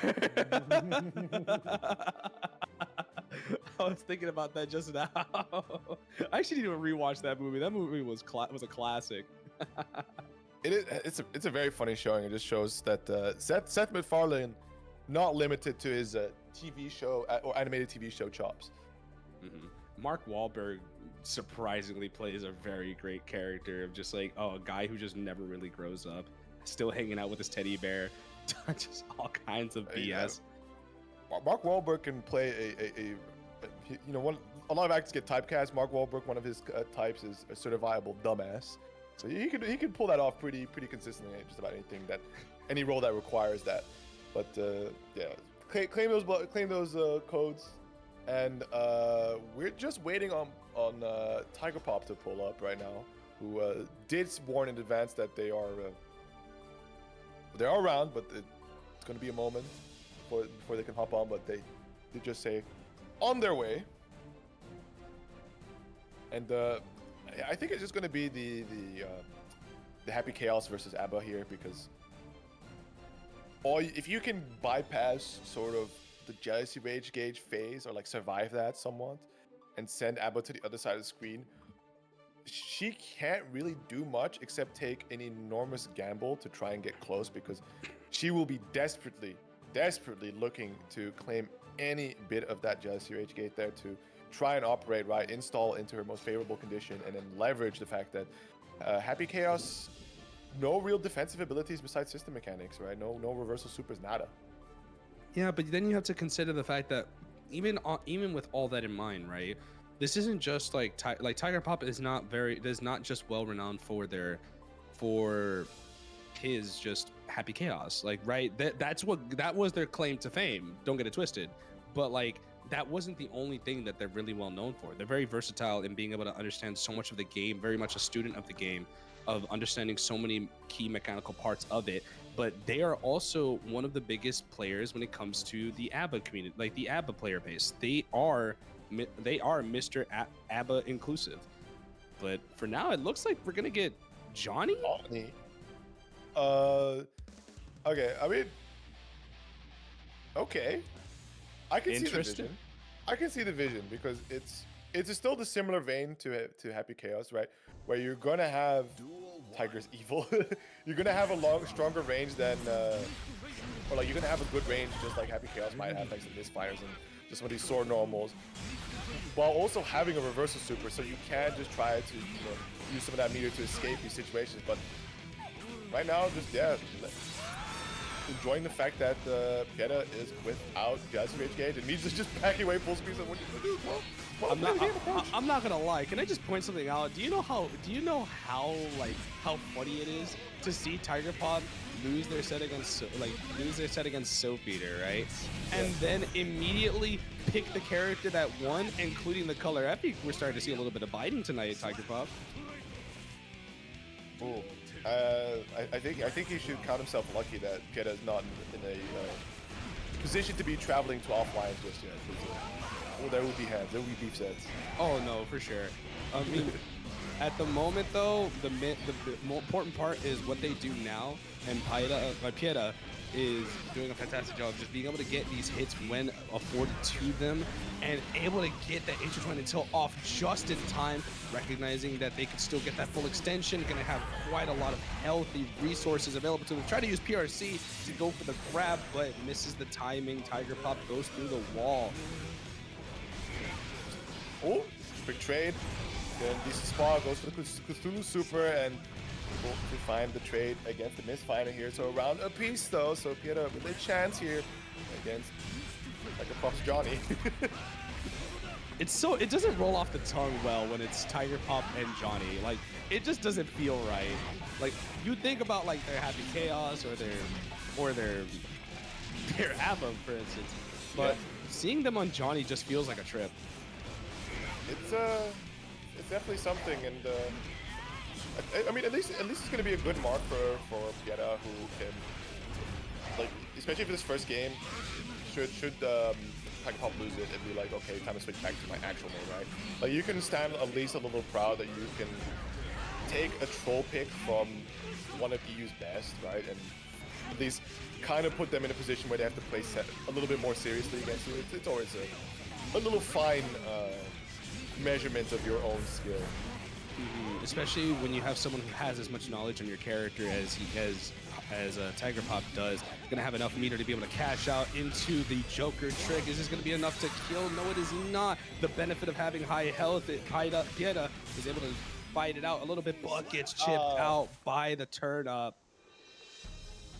I'm usually really expecting the deal to be minus, or at least like you lose your turn there, but pietaa respecting it. I blinked on the meter situation as well, but or the fact that maybe he just dealt so low to the ground that it's okay. It's plus it's your turn.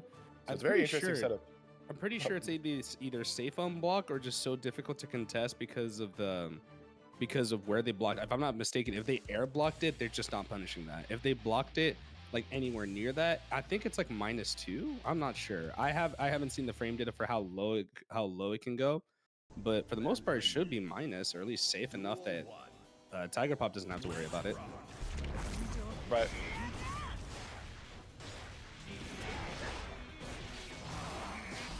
First off the table for pietaa, and there goes your lifeline. You have no resource to your name. Their back is to the wall. Tiger Pop still able to fight out aggressively though.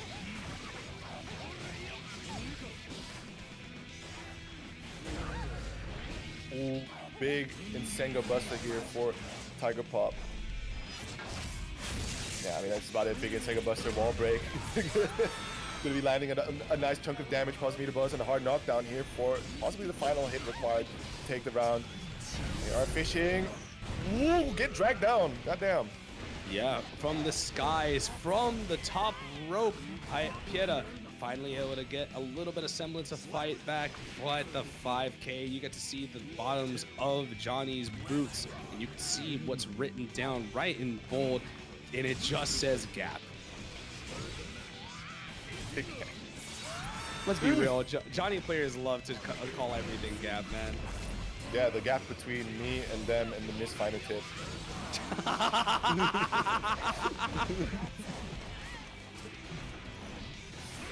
Oh boy. Alright. Good challenge there from Tiger Pop. YRC though from pietaa, trying to play a little bit nice. Bait there on the super. Find the install, but immediately Tiger Pop just taking the slight apprehension there to take to the skies. There. And look for a bit of control, but the footsies here, the movement. Tiger Pop opting for the burst. Misfighter finds his mark, immediately chasing down. Back and away, looking for the opportunity, just avoiding the anti-air attempt for the time being, but there is final hold. The trolling is going to troll a little too close to the sun now, as cutting a nice amount of Just Rage Gate to get in. Ooh, big downside. Very nice. Again, Tiger Pop trying to be a little bit too cheeky with their super PRC attempts to grab through. I'm very certain that they definitely would have lapped that, but today just isn't the day for that. pietaa does get the opener, and the one consistent opener that always nets her so much reward. And I think that Tiger Pop definitely has to consider not learning from the teachings of Omito, as they're being a little bit too funny on the sticks. Omito definitely retired old man action up here, no longer optimal sag. Grown ass man, by the way. Grown ass man, 2 times EVO Japan exit winner. I'll gladly be old grown ass man like that, but. Hey, it's better to be better to be an old man washed in a video game they dominated than to be a young man in a game where they go 0-2. Not the backbone of the community. Speaking of backbone, it looks like those bones are being broken in half. Just the Johnny pick is just so suffocating. Pietaa not really able to make much happen at the moment. Despite her best effort, she's getting some really good catches. She's still getting caught by so much, and it's making things so difficult, especially when a player like TigerPop has so much knowledge. If anything, is quite literally the creator of a lot of the most prominent A.B.A players' tech usage. Duel 1. Yeah, there's definitely a sort of a research gap here in Strive, from what I've noticed, that you do get a very limited amount of players that pull up and says like, yo, check all this tech I got for y'all, and then you catch a lot of players following in the footsteps of the progenitor. And I think that this goes to show you, right? I taught you everything you know. I didn't teach you everything I know. And TigerPop definitely a pool of knowledge, always willing to share, but you know, as they say, save that shit for nationals. And oh my goodness, enjoying that little change from versus the release misfinder there, able to get the super off of it. And TigerPop now, after enjoying themselves a little too much here on the Johnny, ooh, choppy, but able to put themselves on set point now, just backdashing full away, danger warning here, but just gets the snatch up. Are they gonna throw Pietaa to death? Is this the plan? Is this the play? I think they recognize that they could just have a little bit of fun. Look at that. They could just have a little. You could just be a little bit silly. Just who told TigerPop that backdashing was optimal? Because that, I think it was like MJ Kurase or Unbiased Ear, but somebody has been telling like TigerPop that this is just the way, and clearly they're listening. Okay, so the throwing game plan hasn't worked out too fully. Now unleashing the other 4 buttons on the controller. Nice YRC bait and already. Get the TK misfinder, super on deck. Not quite going to be a kill, but still hard knockdown. Burst available for Pietaa. One last chance to play with, but immediately going to get up into the uninstall there. And now we get the torture scene. We just hold this distance away. He's little TigerPop. What are we here for? Or a hype moment type shit. Type shit. Yeah, what can you do? You got like a little silly little step. The character's punished in this mode. Yeah. Mega setting there go misfinder. God, my minus was it 13 Chungus life? Minus 15, if you will. Minus 15. Yeah, there you go. Yeah, I think what makes this so funny is just like the entire time they're just sitting there. I just think of the phrase "up your game" the entire time. That was just okay. mean. Well, TigerPop, that was mean. It's mean, but listen. Just beat TigerPop Johnny. Well, it's just win, lol. Just win, lol. If anything, I hope this starts the villain arc in Pietaa now to. Villain arc? You acted as if she was on her hero arc. Compared to TigerPop? I mean, TigerPop was just being a little bit of a meanie. I'm not gonna lie. I'm on a villain arc now. Yeah, there we go. Oh, there it is. There it is. Oh, we're gonna study the Johnny tech now. I will study every Johnny tech. Evil TigerPop be like, I love Johnny. I love Johnny. I love Johnny. I love Misfighter. But we are gonna go head on over to our winners finals now. 2 demonic long range demons, and the Johnny action does not stop now on somebody that actually plays this character.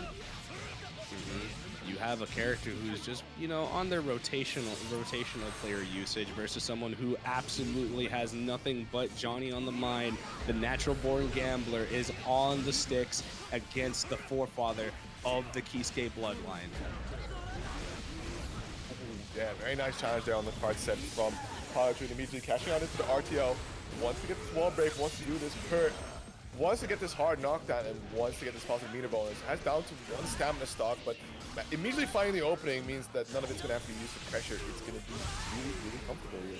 And if you notice this, PataChu had just no regard for any of the resources, just blitzing right through, not really giving a damn about Soap Eater's resources. He's just like, all right, use it.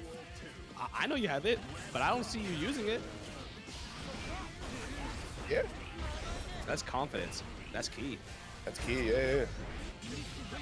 Nice. Good. A little bit of that spacing, a little bit of footsie action. Johnny does have a slightly larger range compared to. Oh, yo, what are these close slash combos? Very nice there from SaltyEU. Gonna go into what's my name? Shoot the J. Joseph. Break the wall here for the hard knockdown. Well, that positive meter bonus. First gauge is full, so just gonna be benefiting off the extra tension being acquired here. It means the vault in PRC. PataChu probably resigning this round to either trying to steal SaltyEU's burst, possibly maybe win, but then his own burst not gonna be used. Most likely. Gets the opener they need. Gonna get the knockdown. Catches the backdash with the far slash. Mashing it right out just to avoid the misfinder feint.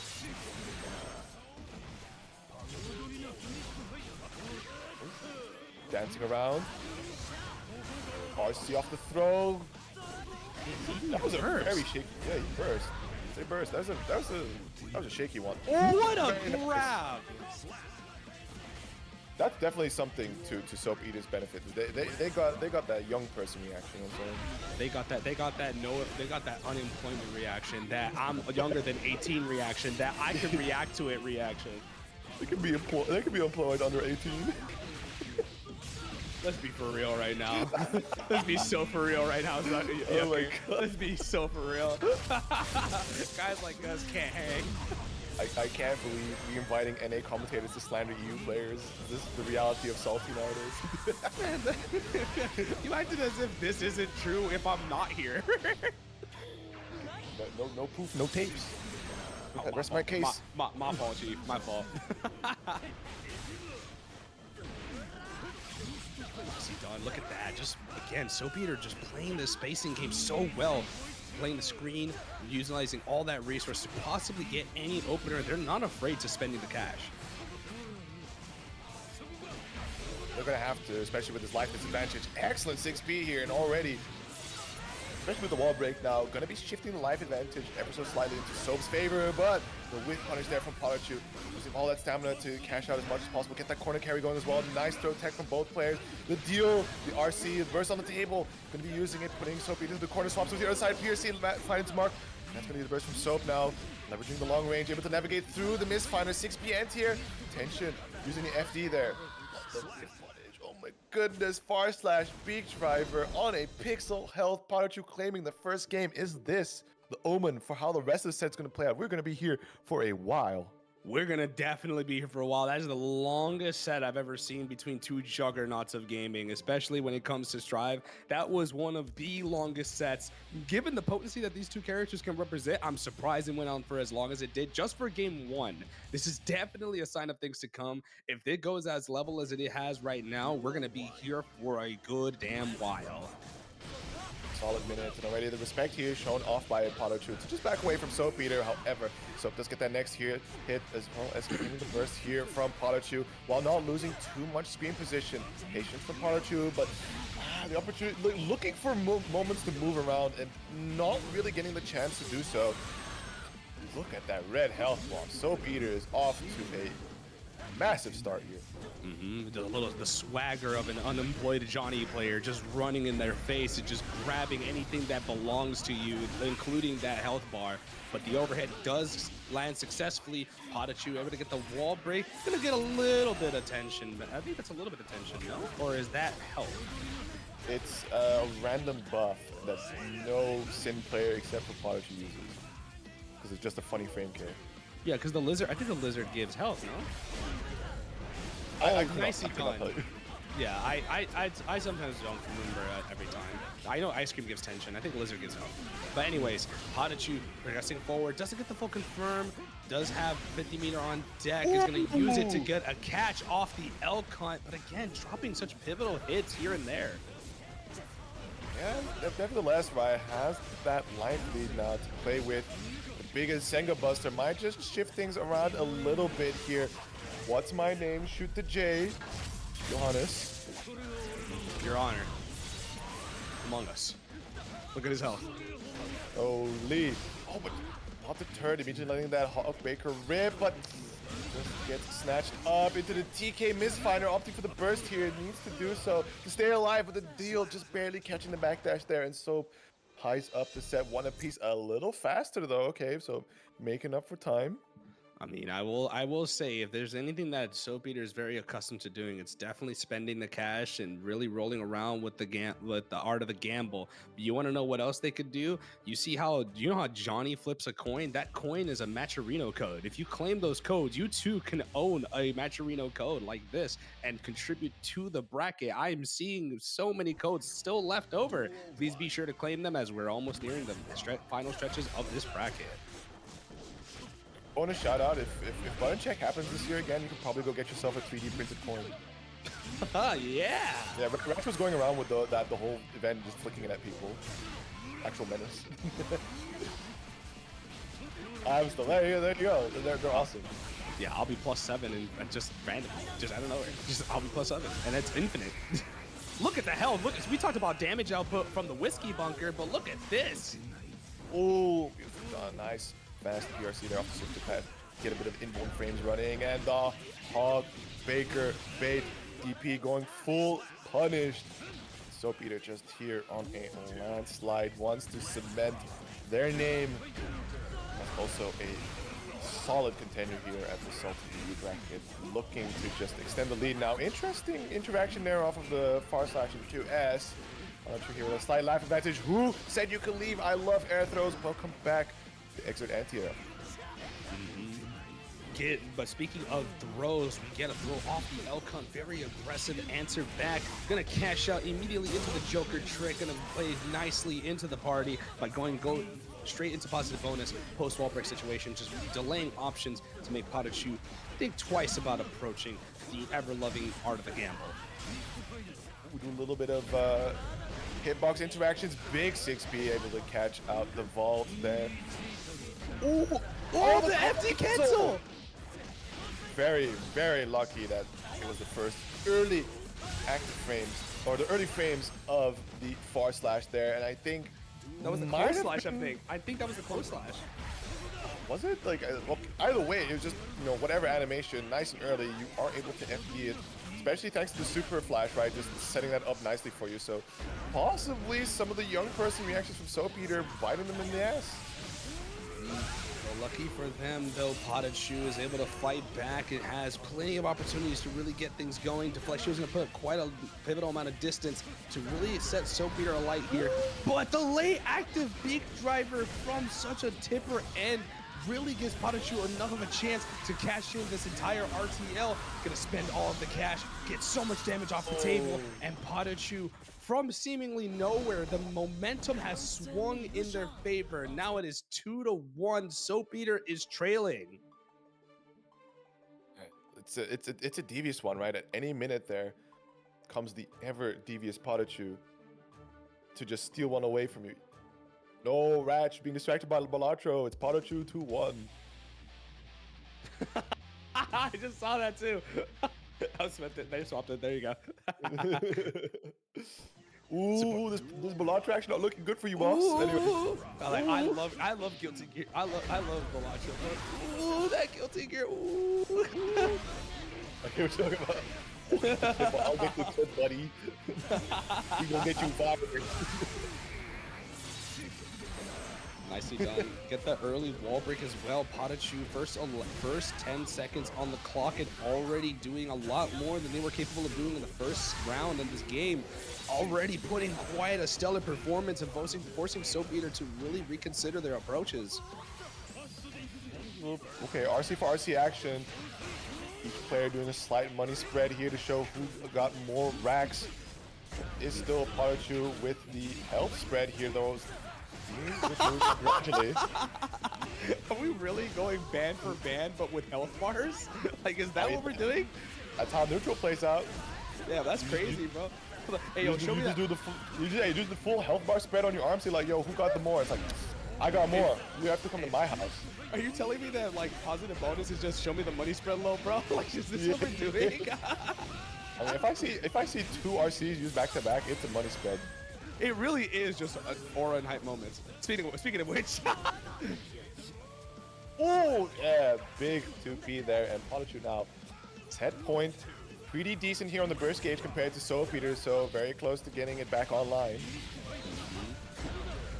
Man, this stage is so pretty. I'm just looking at the action here, but just take a look around you, man. This is a peaceful looking stage. I love the vibrancy of it. It's also optimized, I believe, so good for tournament. Thank God, I was getting tired of that nightmare stage. Oh my god, dude, like it's like night and day. Speaking of, again, Saltpeter trying to represent any sort of momentum switches at all, gonna cancel right into the RTL. This is gonna do a big boy amount of damage, but instead PataChu wants to save it just for the wall. Yeah, I mean, especially big push block. But yeah, definitely saving that last 100 meter was very critical because PataChu going into the situation with no stamina, so able to thankfully use the burst, use the RC there to extend the damage a little bit. Down to the final situation, looking for one more touch, and the big driver to catch the back dash. PataChu closes it 3-1. And you know, it doesn't really matter what happens here. Ideally speaking, you want to be on the winner side of grand finals, but it's in general, Saltpeter does have to contest with some of the biggest titans and juggernauts that this game has to offer for the EU EMEA district. Guaranteeing a top 3 placement is always very good, but again, as a player, I understand the perceptions here. You want to be at the absolute top. But speaking of being at the absolute top of the game, though, Matcherino codes, we're almost done. We've got about 14 codes left from our previous 50. If you haven't already claimed those codes, now is a perfect time to do so. This is the most amount of codes I've ever seen claimed in a SaltyEU during my tenure of commentary. So if you could do me this one favor, and this is one favor only, claim all these codes so I can end tonight with a very big smile on my face and a job well done for the TOs who put on quite the stellar performance. So that way that Ratch can still play Balatro in the background. Yo, lock in though. Claim those codes first. Don't look at Balatro just yet. That comes later. Codes first. As soon as stellar performance. I don't know. I don't play Balatro. I don't know what I'm looking at. You are are on a stellar performance, all right. Yeah. You are spinning those cards, buddy. But here we go. Zone versus Tiger Pop.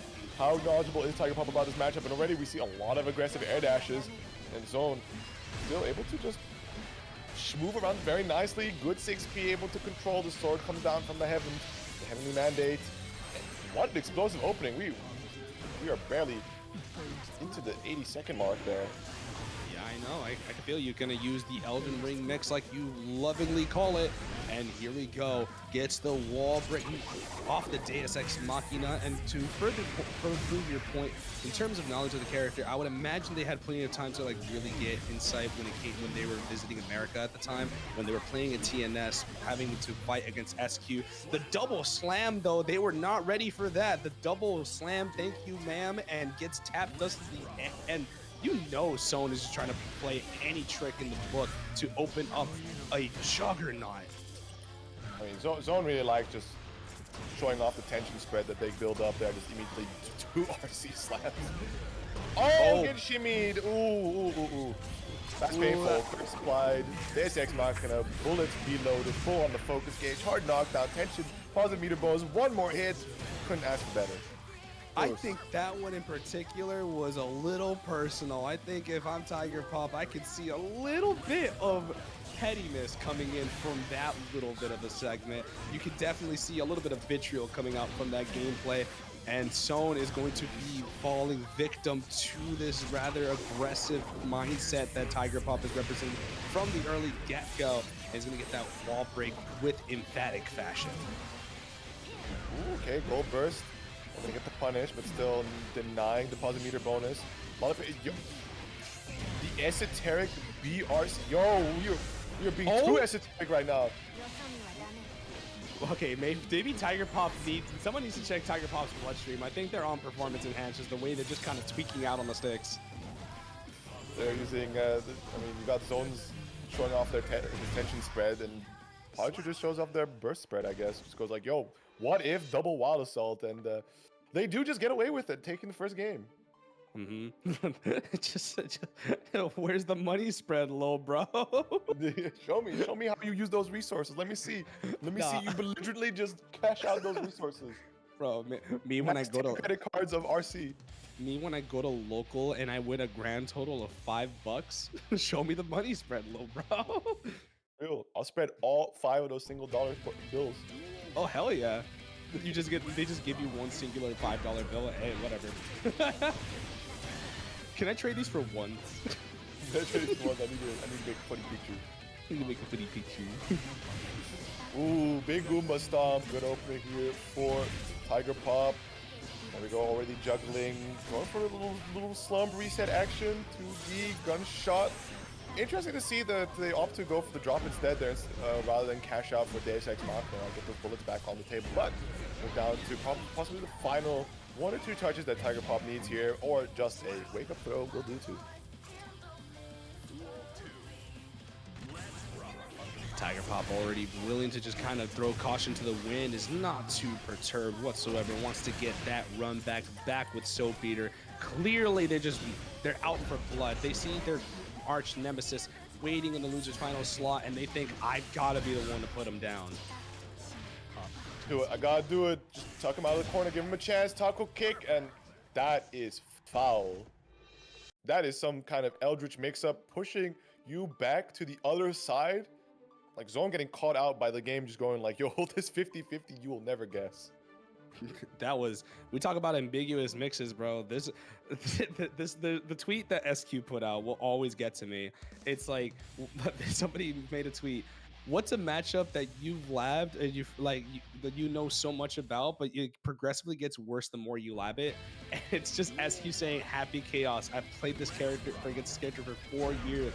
It only gets worse every day. I mean, probably because like the character has so much like. He has so much flexibility. It's fun to have flexibility, but it's also just like it has the puppet character function, right? The gun being a disjointed hit just to constantly keep pressure running on itself, and also one of the rare characters to just basically have almost all Guilty Gear Gatlings to his normals.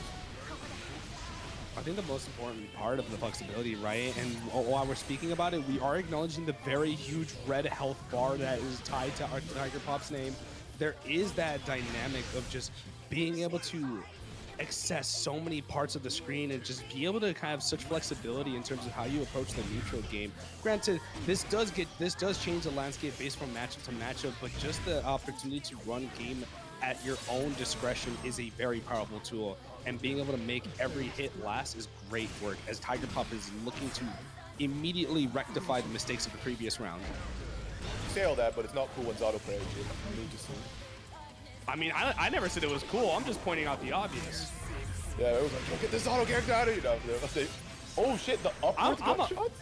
I'm a huge Zato hater too, but right now I'm not hating. I'm just commentating. This is my job. Hating can wait till after the bracket's done. True. By now, all positivity, Posey, every character is welcome. We love you all except the news. Yeah, I mean, slight life advantage immediately. If I speak.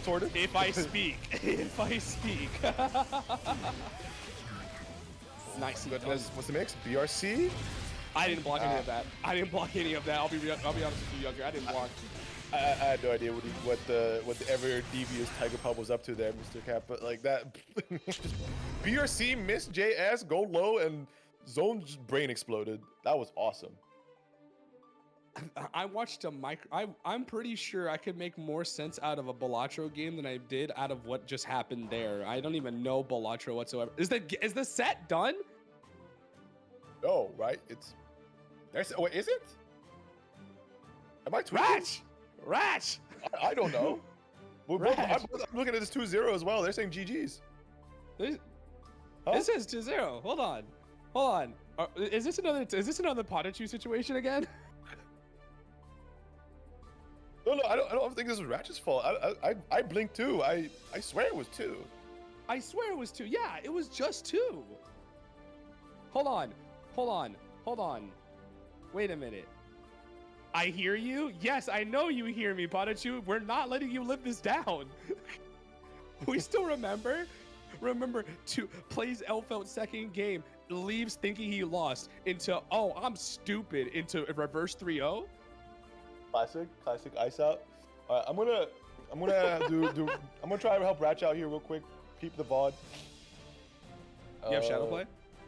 No, you can just watch the VOD while it's still streaming. Well, I'm aware, but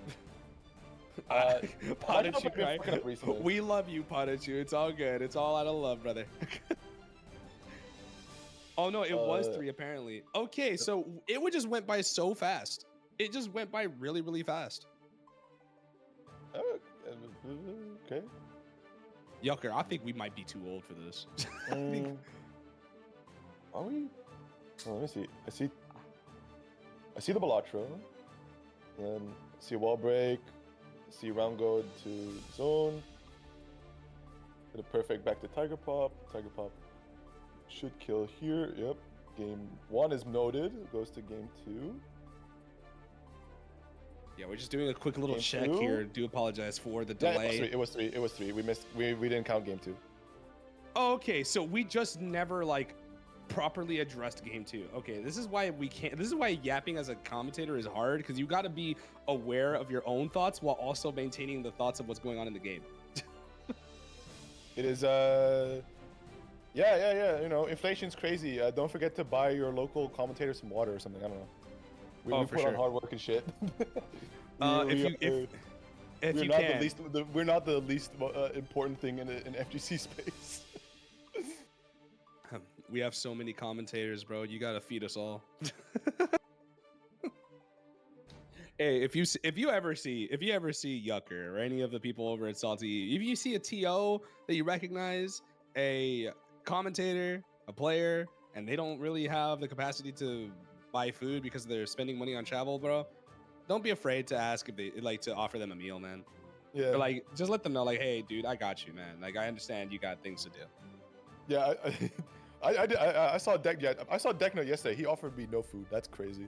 He offered you no food. He offered me no food. No, he just pulls. I just imagine he pulls up to you, just like, hey, he's like, hey, Yucker, how would you like to not eat? How would you like to starve? Thoughts on that? How would you like for me to remove the food that is in your stomach and further starve you from nutrients? No, I need that. How would you like me to eat your pancreas? Don't eat? Bro, I'm hosting the community side of Crossover. I'm running Xrd Rev. We will meet. Don't worry. Meat? I love meat. Hey, yo. We need to focus on the game now. We've been caught slipping too much. Oh, you're right. Damn, that's crazy. Now we're gonna get the run back from winner semifinals, the first match on stream, and we're gonna have the second to last one, I assume, if things go well. And a burst pick to get things going. Oh, Tiger Pup is on their evil arc. They do not want a repeat of what sent them down to the loser side to begin with here, and already we just see the ever devilish Tiger Pressure immediately cashing out into the super focus. Sadly, no bullets used, but you know, rather be able to use the gun flip action than not. Nice IB in that situation, trying to keep the distance between themselves and SaltyEU so they can at least afford a punish opportunity. And now we're going ban for ban, RC for RC. The tension spread is looking fantastic.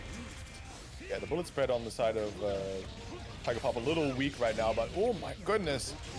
Cool little combo there from SaltyEU, running a bit of Oki IVs coming out, but no opening just yet. And ooh, just the knee stomp, and you do find a bullet in there somewhere. Able to generate a bullet just in time from thin air as well to get the pivotal kill. That would have definitely been disaster had they dropped. But Tiger Pop, being a master of this character, one of the genuine hardest working players when it comes to just generating and pushing the character to the limits, really making this character shine to the degrees that only one other player I know can generate this kind of success, that being NA's Jack.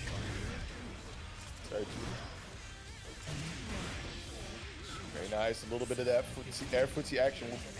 What would be really footsie? Just using a big old gun, I guess. It's footsies. Gun is footsies. Deus Ex Machina gonna get the wall break, hard knockdown, full bullets on deck. Needs that one last hit here against SaltyEU, but SaltyEU with a wire scene, immediately getting a close slash counter hit. It's gonna be a good bit of damage. Push back to the wall, but the back dashes. RC claim the turn, and there is the stanky leg. Tiger Pop takes game 1. And no better time than the present to be able to put yourself on notice. Soap Eater gonna have to really fight back from what was seemingly a rather disrespectful first opening round to really get things underway. Tiger Pop definitely not wanting to let things slide like last time. It looks like they have kicked up another gear, and it looks like their gameplay is reflecting an angry mood. May be a little peeved indeed, but we'll see, right? I guess their approach might more be leaning towards like, okay, the range is not in my favor. I can't really safely pull out the gun and try to have the reticle focus on in time. So let's just get right in the face of Soap Eater, do a little bit of shimmy action, and slowly but surely just chip away the health. Just aggressively play with all these bullets. One bullet in the chamber, gonna go for the throw to restock on some of that revolver cylinder, and look at that, 3 bullets. We're gonna reload all the way to 6. YRC's on the table. Rush. Oh, IB very nice. Gets a lot of space build, but Misfinder coming out. Still though, Soap Eater at such a life disadvantage. Like all these situations slowly crumbling through their fingers. Very difficult to try and make that comeback happen. However, going into this next round, they do have the burst available, but the 5K from Tiger Pop here to open it up nice and strong in the favor. Guess what side the game decides? Still, you're stuck in the corner, just playing too aggressively to hit, and the explosion from the red RC not connecting, indicating a burst here. Just Tiger Pop is on the money right now. Tiger Pop is flowing so expertly, formless and shapeless like water. Bruce Lee once said, you've got to do that if you want to have complete control, and Tiger Pop definitely is on a roll. Soap Eater, though, able to reset the situation off a double throw here, gets the toes and gets enough to get the kill off, putting themselves in a much better position than they were originally, despite the burst bait from previously. Very nice, the Elden Ring mix-up, getting quick knockdown. Very active frames, able to catch the backdash. She is flat against the wall, but no meter for Deus Ex Machina, so Tiger Pop with a little bit of a precarious situation, right? Using the burst, loads up another bullet, has only 2 in the chamber. The focus is running out very slowly, but RC is there to keep the pressure running, so should they find the next hit here in the wall splat, it should most likely not be enough to get the Deus Ex Machina going. Forces the burst out from Soap Eater and is going to spend that RC to lock them down. Baits the YRC in turn. That is 3 opportunities on defense that Tiger Pop has actively seen you and do. And every single time they've locked you out of them. How do you contest that? Soap Eater is on the back foot and this man just keeps pantsing, bro. Yeah, I mean, good question. I hope Soap finds the answer, because I just think Tiger Pop has kind of dialed up the aggression significantly compared to the previous set, which puts Soap more into these scrambly situations where they can't really fully plan around card sets, PRCs, misfire, card guard breaks, and some of these longer normals.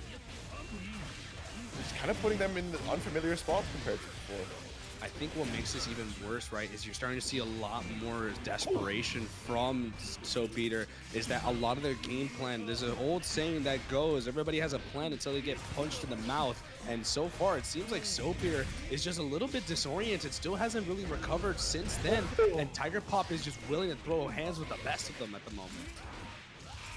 I think something that Tiger Pop has certainly capitalized quite heavily on is Soap Eater's penchant to attempt reversal throws, right, in between some of these pressure sequences, because we see them score a lot of success thanks to that, and just doing a light shimmy, right, just do a quick blow up to make you look like a dumbass on stream is going a long way for Tiger Pop.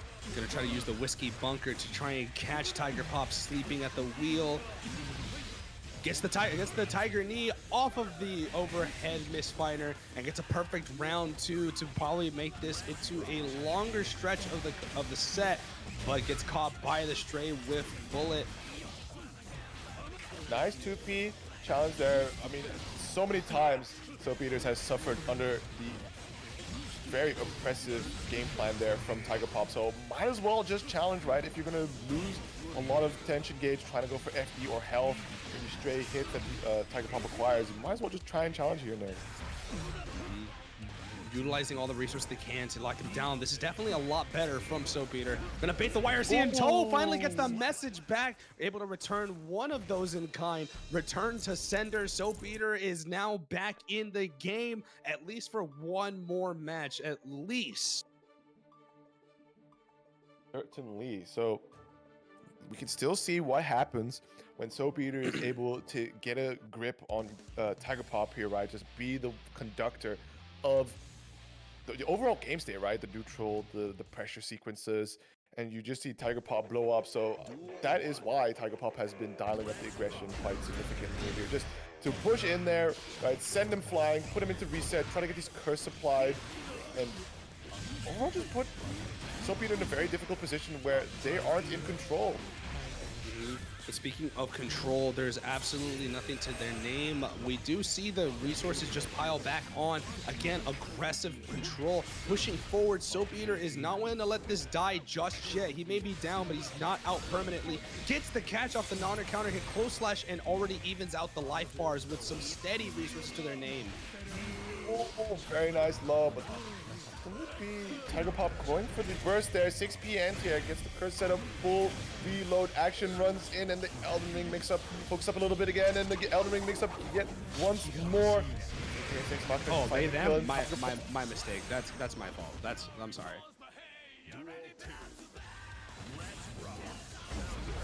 No. But yeah, able to, ooh, wow. A little bit unfortunate there with their 6K attempt. Tapped us catching them. Here we go. Once again, Deus Ex Machina on the table. Going to generate enough burst for Soapbeater to fight back. They are trailing immensely. Gonna backdash away. Nothing from the side of Tiger Pop. Gonna spend that burst to try and catch yet one last chance at life for Soapbeater, but Soapbeater refuses. They're holding on for dear life. The roll goes under the misfinder here. Baits the burst for the final time, and the Alt F4 to seal the deal. Signed, sealed, delivered. Tiger Pop is in grand finals. They've seen enough. They'll nuke the replay. And just the overall aggressive strength here from Tiger Pop has been marvelous. Now, we're facing off against PataChu. I have to remember again what their preferred pick is into A.B.A. PataChu. Yeah, was it A.B.A? Yeah, I was. Yeah, typically A.B.A. Yeah, I think it's A.B.A. There's a line. I think there's still a line through there for Happy Chaos to really see successful play, but I feel like it shouldn't fall under the same boat as Johnny, right? You're dealing against a character that has some really strong mid-range, right? Has these really long normals to successfully poke you out, nice conversions, but I suppose just some of the nature of what Sin does is not too favorable. I guess the thing is that like a lot of what Tiger Pop really favors in these positions is just being able to like really control at set distances without really having to consider too much. They're more than very likely to play patiently, and just the output that they need to go brawl, like brawling in situations where scramble situations favor either player. Tiger Pop really just kind of thrives with A.B.A. in these positions. Like the resource game is so good for them that they could just really play into these positions very well. Their whiff punish game is strong enough that they don't need to use Happy Chaos. And I guess just overall, this feels like a lighter matchup by comparison. Okay, a little bit of backdash action already, just avoiding the first grab attempt there. 2P route. PataChu willing to press in certain situations, so that's something that might have to be a little bit aware of here, and the Jesse Rage Gate is going to be run out. Being very passive here, just waiting for an opportunity. Nice IB to get the punish off, forcing PataChu to use their burst defensively to keep that space. Goes for the air throw, but doesn't catch anything, just grabbing dust particles on the way down. Strong here. Ready. Tiger Pop with the next opening. Catches the backdash there from PataChu, and with the doesn't need to use the super. It's enough to kill. Tiger Pop taking that first round quite nicely there. Yeah, doesn't want to generate more burst than necessary. Tiger Pop recognizing more than enough how important burst is and how often people like to use it. The clash cancel off the 2P into immediate Rekka to deal with PataChu, and now burst is gone for him so that they can keep this momentum going. install, gonna be focusing on getting as much install as possible. Doesn't quite get the link there for the wall splat, but still able to generate a significant amount of jealousy rage gauge, as well as the install super here for the hard knockdown. Final interaction across over to the other side. Look for the burst bait, but PataChu with the greed, able to get the 6-speed punish on the recovery attempt there from Tiger Pop. And there is a big wall break, hard knockdown, but quite a lifeless advantage to play against. RTL's right through. That is an interesting answer, and it's gonna work out for them in kind. Low health situation. They didn't want to hold any of that. Now PataChu is in control. They have the ability to fight this through. They have to hold this, but the run-up throw seals it out for Tiger Pop. They take that first game off of the inability to cancel the overhead with the follow-up. Yeah, I think that was also just a really unfortunate timing there from PataChu to go for the overhead then, because just as he sent it, the forceful uninstall occurred, big old screen freeze, and you just look at PataChu being like, oh, that's the overhead. Oh, that's him without stamina. Awesome. Yeah. And what's worse is that you can't force the recovery of jealousy burnout to just take control and really give PataChu a chance, which would have just been an additional RC. But nonetheless, next game moves on. PataChu still has that winner side advantage, but it's starting to slowly close out, and Tiger Pop looks to want to steal it away from him. Yeah, willing to spend the RC more so to generate as much jealousy rage gauge rather than the hard knockdown, because the priority is having all of that anger built up, ready to play, move fast across the screen, just send big old hitboxes out there in the air, but not to the greatest success here. It's going to be using the super. Last bit, run up, uninstall, throw. Look at the resources on deck, though. Going to be able to spend it on the YRC, which has been patched. No more YRC bug, ladies and gentlemen. We are going to cancel immediately straight into the RTL to get that hard knockdown positive bonus on its way very shortly for the young Kisuke. Slow pressure, doesn't need to overextend too heavily just yet. Big clap, close slash counter hit, but there comes the burst out to the 50 meter from PataChu going two ways, using the super, but can the Elcon get close? Not in time. And the OTG will settle the round. Literally slivers away, but it wouldn't have mattered for PataChu. It is because the damage output and the trade would only have benefited Tiger Pop. Tiger Pop would not have died from such an attack. But look at the amount of health that they've lost since the beginning of this round. Very nice, big opener here. Gonna get the wall break, gonna get that positive meter bonus, but the stamina is definitely very low here for PataChu. But a little bit of an oopsie from Tiger Pop there. The grab gonna be whipped, immediately overhead reset coming off of PataChu as well. A round apiece to both here in game 2. Gonna represent that parry outright. Gonna mid-crush the entirety of PataChu's poke from that far slash. Just restocking on some of that jealousy and gets it in a very precarious position. PataChu is punishing so well, but Tiger Pop, again, playing rather aggressively. He already locked the corner to the Hawk Baker there. Get off of me. Wants to maximize the time that he is in control against A.B.A here in Jealousy Rage Gauge, right? Wants to put her in that situation where she has to uninstall, especially with no meter on the table. Beautiful whiff punish, and now is the time to dominate when she has next to no movement. But still, Tiger Pop finds the entry, finds the extension, cashes out a whole lot of Jealousy Rage Gauge here on this wall break. Going to be going into the anger state here with no hard knockdown, but one more hit should do it. PRC back away. Oh, these two are so expertly playing around each other, cat and mouse style, using PRC to just constantly OS throws and whatnot. Burst still on the table, gonna mash out on the tap, dust attempt, but gets caught by the 2K, the ever elusive 6 frames of doom. And that's yet another game for Tiger Pop to possibly reach closer to the reset and possibly another SaltyEU to their name. PataChu pressed enough to have to swap to the Elfelt, or is it still going to be the Sin angle? Maybe we hold off in a potential reset. Only time will tell here, but Tiger Pop is looking in top form here.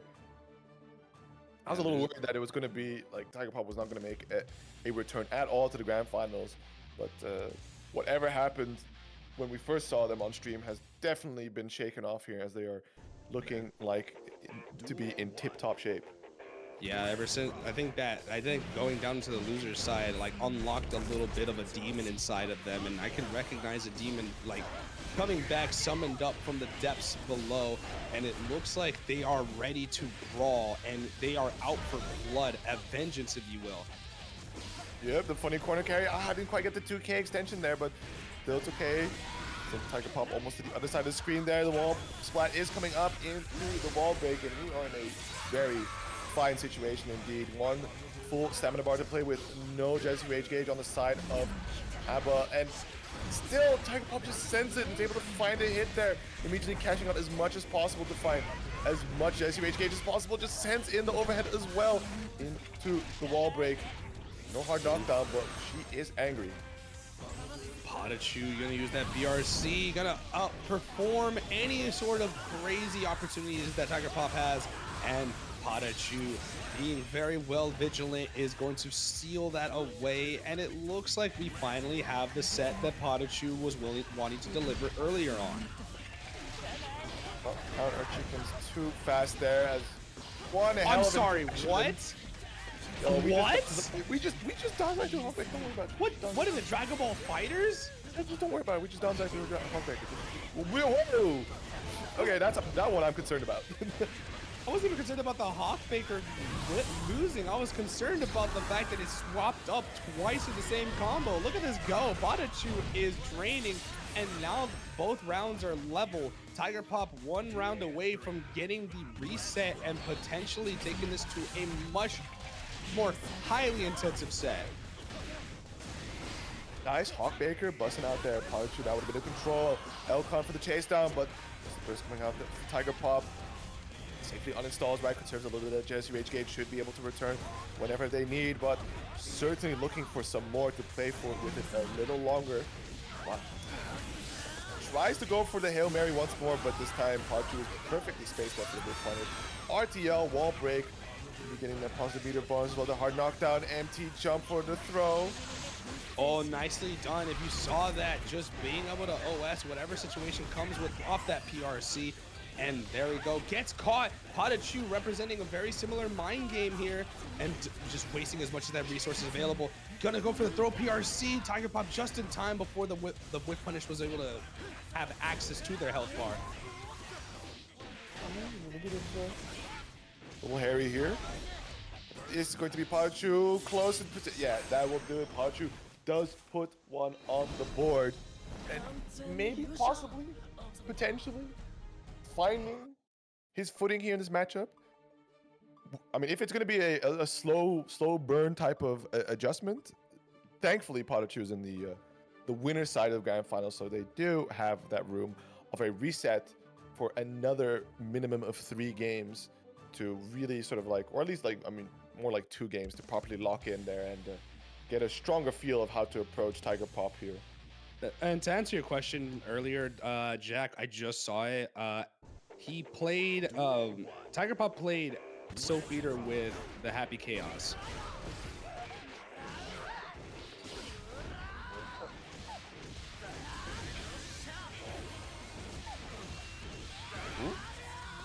Boom. Very nice. Big, strong opener here from PataChu. Just playing a little slow, right? This has been, I think, the most patient I've seen PataChu as of late. Like, a lot of times just fully leveraging the life lead, slowly walking back, right? Cultivating a little bit of range, a little bit more space between himself and the opponent. Just to try and catch these really deep, like far slashes with punish attempts.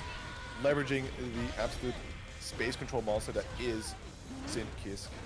Especially when you consider like how they played into Crillou, right? We thought this was just a Crillou thing. No, this is just something they've been doing all tournament long. Like I guess they're experimenting with a more patient style to try and really goad the player into playing into his pace. But against Tiger Pop, you cannot really leverage that kind of play style when Tiger Pop is more than willing to represent a lot more high octane aggression. As we have seen time and time again, it's gotten them this far, and it's looking like it's going to take them far enough to be able to possibly take this into yet another last round situation to get the reset. Yeah, it's looking tough here. PataChu definitely has to play it oh so carefully here against some of these heavy momentum demon characters. One such being A.B.A. Beautiful anti-air throw there. Going to be putting Tiger Pop in a very dangerous position here. Wall break coming up into the hard knockdown thanks to the super, as well as a forced uninstall, which means that PataChu does have to be a little bit careful, like what kind of mix-up run he runs for, and instead just opting for the good old-fashioned close slash meter on deck, and we are going to see it go 2-2.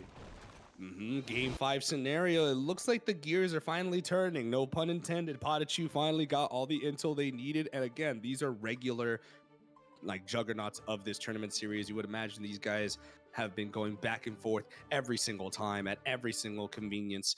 These are two of the most decorated of their respective nations. And we're gonna get a game 5 scenario. Winner takes it to whatever result they need. For PataChu, this means another title claim. For Tiger Pop, this means another chance at life to make things level and make this tournament their own. But they gotta work a lot harder if they're gonna be able to take it now. Unlucky far slash there, but Wild Assault keeps the pain running. Very nice. Good. Goodness, just conversion, immediately cashing out, hard knockdown, next to no stamina, but that doesn't matter. On the bait, and it's, can we get to a tournament point here?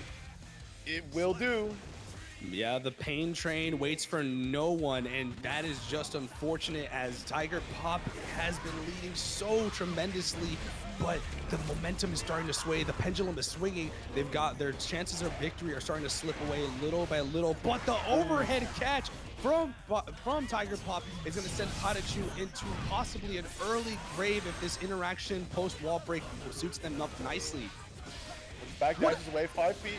And probably could have gone to conversion there, but just takes the reset situation. RTL push Tiger Pop all the way to the other side, getting that wall break boy. Wants that positive leader bonus, running ASAP to get that tension back. Finds the sweep, looking to kill as much time as possible.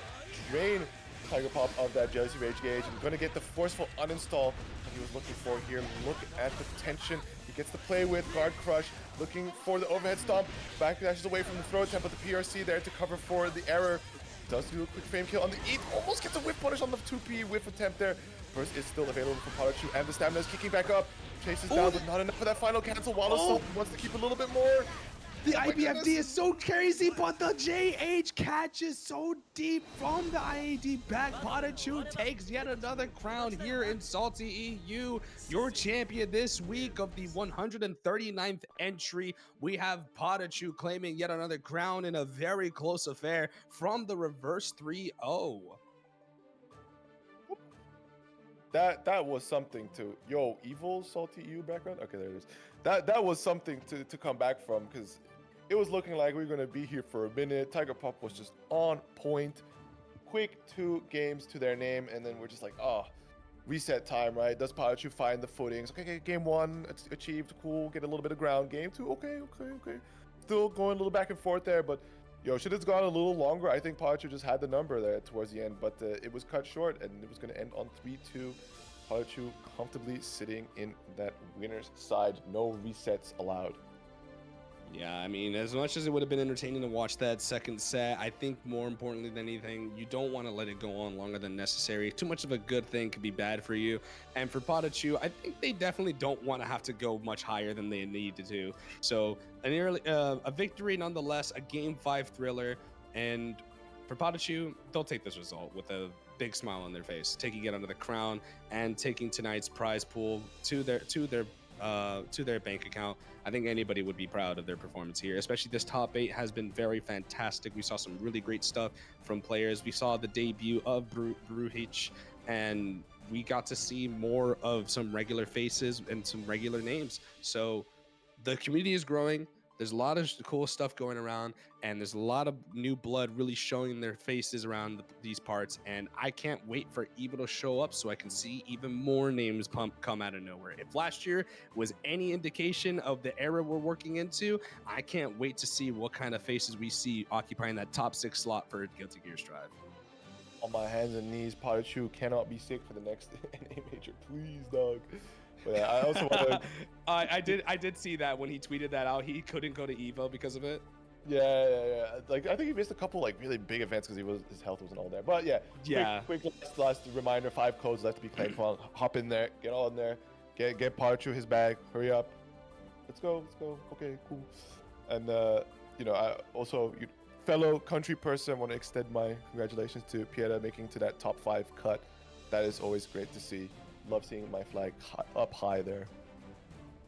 I think you would definitely feel proud, but I think there is a lot of stuff that you have to plug, especially when it comes to your events as well as the events you're TOing. So I think this might be the time for us to start plugging stuff. But since you are a regular here and I'm just a guest, you have more than enough time to really get the floor and really show off what you have to do.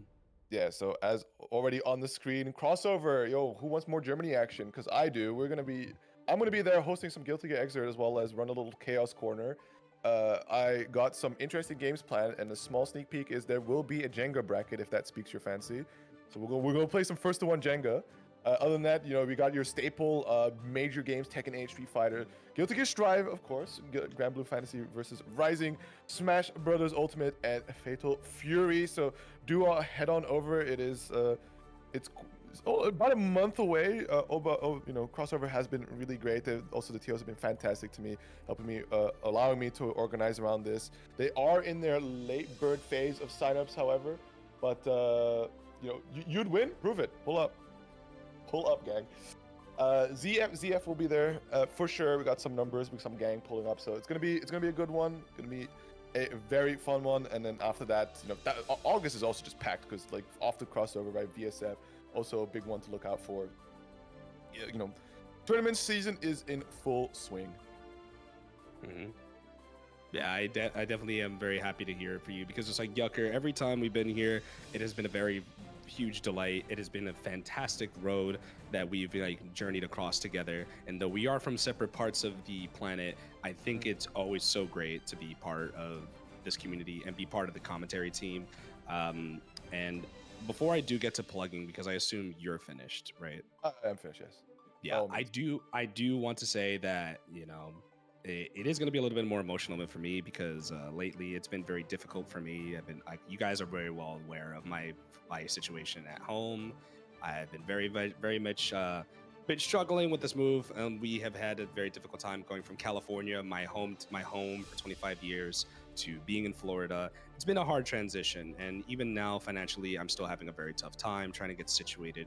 It's been rough, but lately I've been getting very emotional, just like thinking about the journey I've been having with the FGC. It's been great.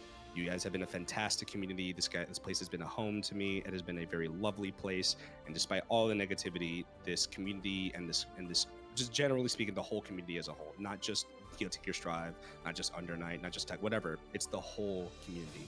It's just the love of the game, the love of the genre, the love and passion that we're going to see at EVO, that brings me to my tears every time. It's just a joy to behold. And I'm going to do the best I can to manage. And as per usual, I think it's a very important message I want to tell people. If you are in need of help, ask for help. I have been trying to ask for help for people to help me out, as sad as it may be, but I will leave that for later, as I'm going to host. As per usual, we have more action, right?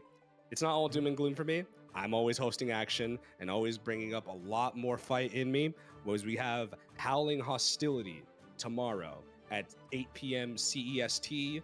We are hosting yet another bracket, and we're hosting yet another round of action. If you're looking to get your name across the EU EMEA district, we always have it and we always provide it on Tuesday nights.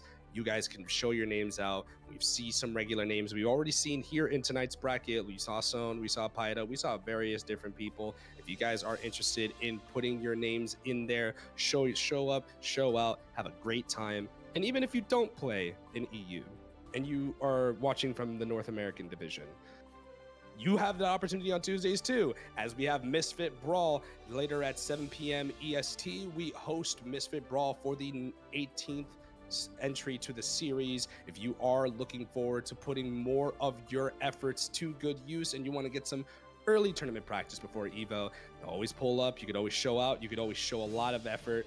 And keep in mind, even with Guilty Gear, we're not done. There's still action, because the next week, after this week, we will be bringing back Grand Blue for the rotation bi-weekly for Spirits in the Skies. If you're in North America, if you do want to put your skills to the test here in our YoKai domain, YoKai will be hosting next week for Spirits in the Skies on Thursdays at 7 p.m. At 6 p.m. EST. If you want to show out, show your friends, tell your friends. We're always open to bringing more games into the community, more players into the community, and showing a lot of love. But that'll be enough from me. I'm happy with tonight's performance. I'm happy to be commentating alongside, I would like to say, a friend overseas with Yucker. He's been a very fantastic commentary partner for me, and it's a partnership I've been very much enjoying lately. So thank you to SaltyEU for housing me in the commentary booth. Thank you to the people who joined tonight's bracket, and thank you to the viewers who came out, showed love, and showed a lot of support. I did see we have almost all the codes claimed, so even though it's not all of them, you did do the best you could, and you did bring it to as low as 4 codes left. You guys are the best, you guys are the greatest, and I can't wait to come back next week. Yeah, I'm gonna take over then for the rest. I already prepared it right for Lord Knight. I see Lord Knight streaming, so we're gonna return the favor. Send it back to overseas, and I believe LK is also East Coast, so still on the same side of the America. And Playable connection. yeah, playable connection. True, playable actually connection. Like even East Coast, I actually playable. So yeah. So yeah, that's been it from us. Again, we did a lot of yapping, so I'm not gonna say much. Tomorrow, see me on Xrd, as always. Me and Yaker, you're gonna be there, right? Are you on Blaze Blue Shift? Yep. No. No, then me and Yaker are gonna be see me holding it Xrd. down. Yeah, see me in Xrd, exactly. See me on Xrd tomorrow. Not, So I'll also be yapping for once. And yeah, it's pretty late. I'm just gonna send you guys over there. Again, thank you very much for watching, for staying here during the bracket. Even though it's this late. And yeah, tomorrow Xrd, and then classic Salty schedule next week. It should be Ask again. I don't think he's gonna be busy anymore. I think he's done with all the school stuff. So yeah, so with that, it's been us three, and I'll see you all later tomorrow with Xrd. Bye bye. See ya. Play Blaze Blue.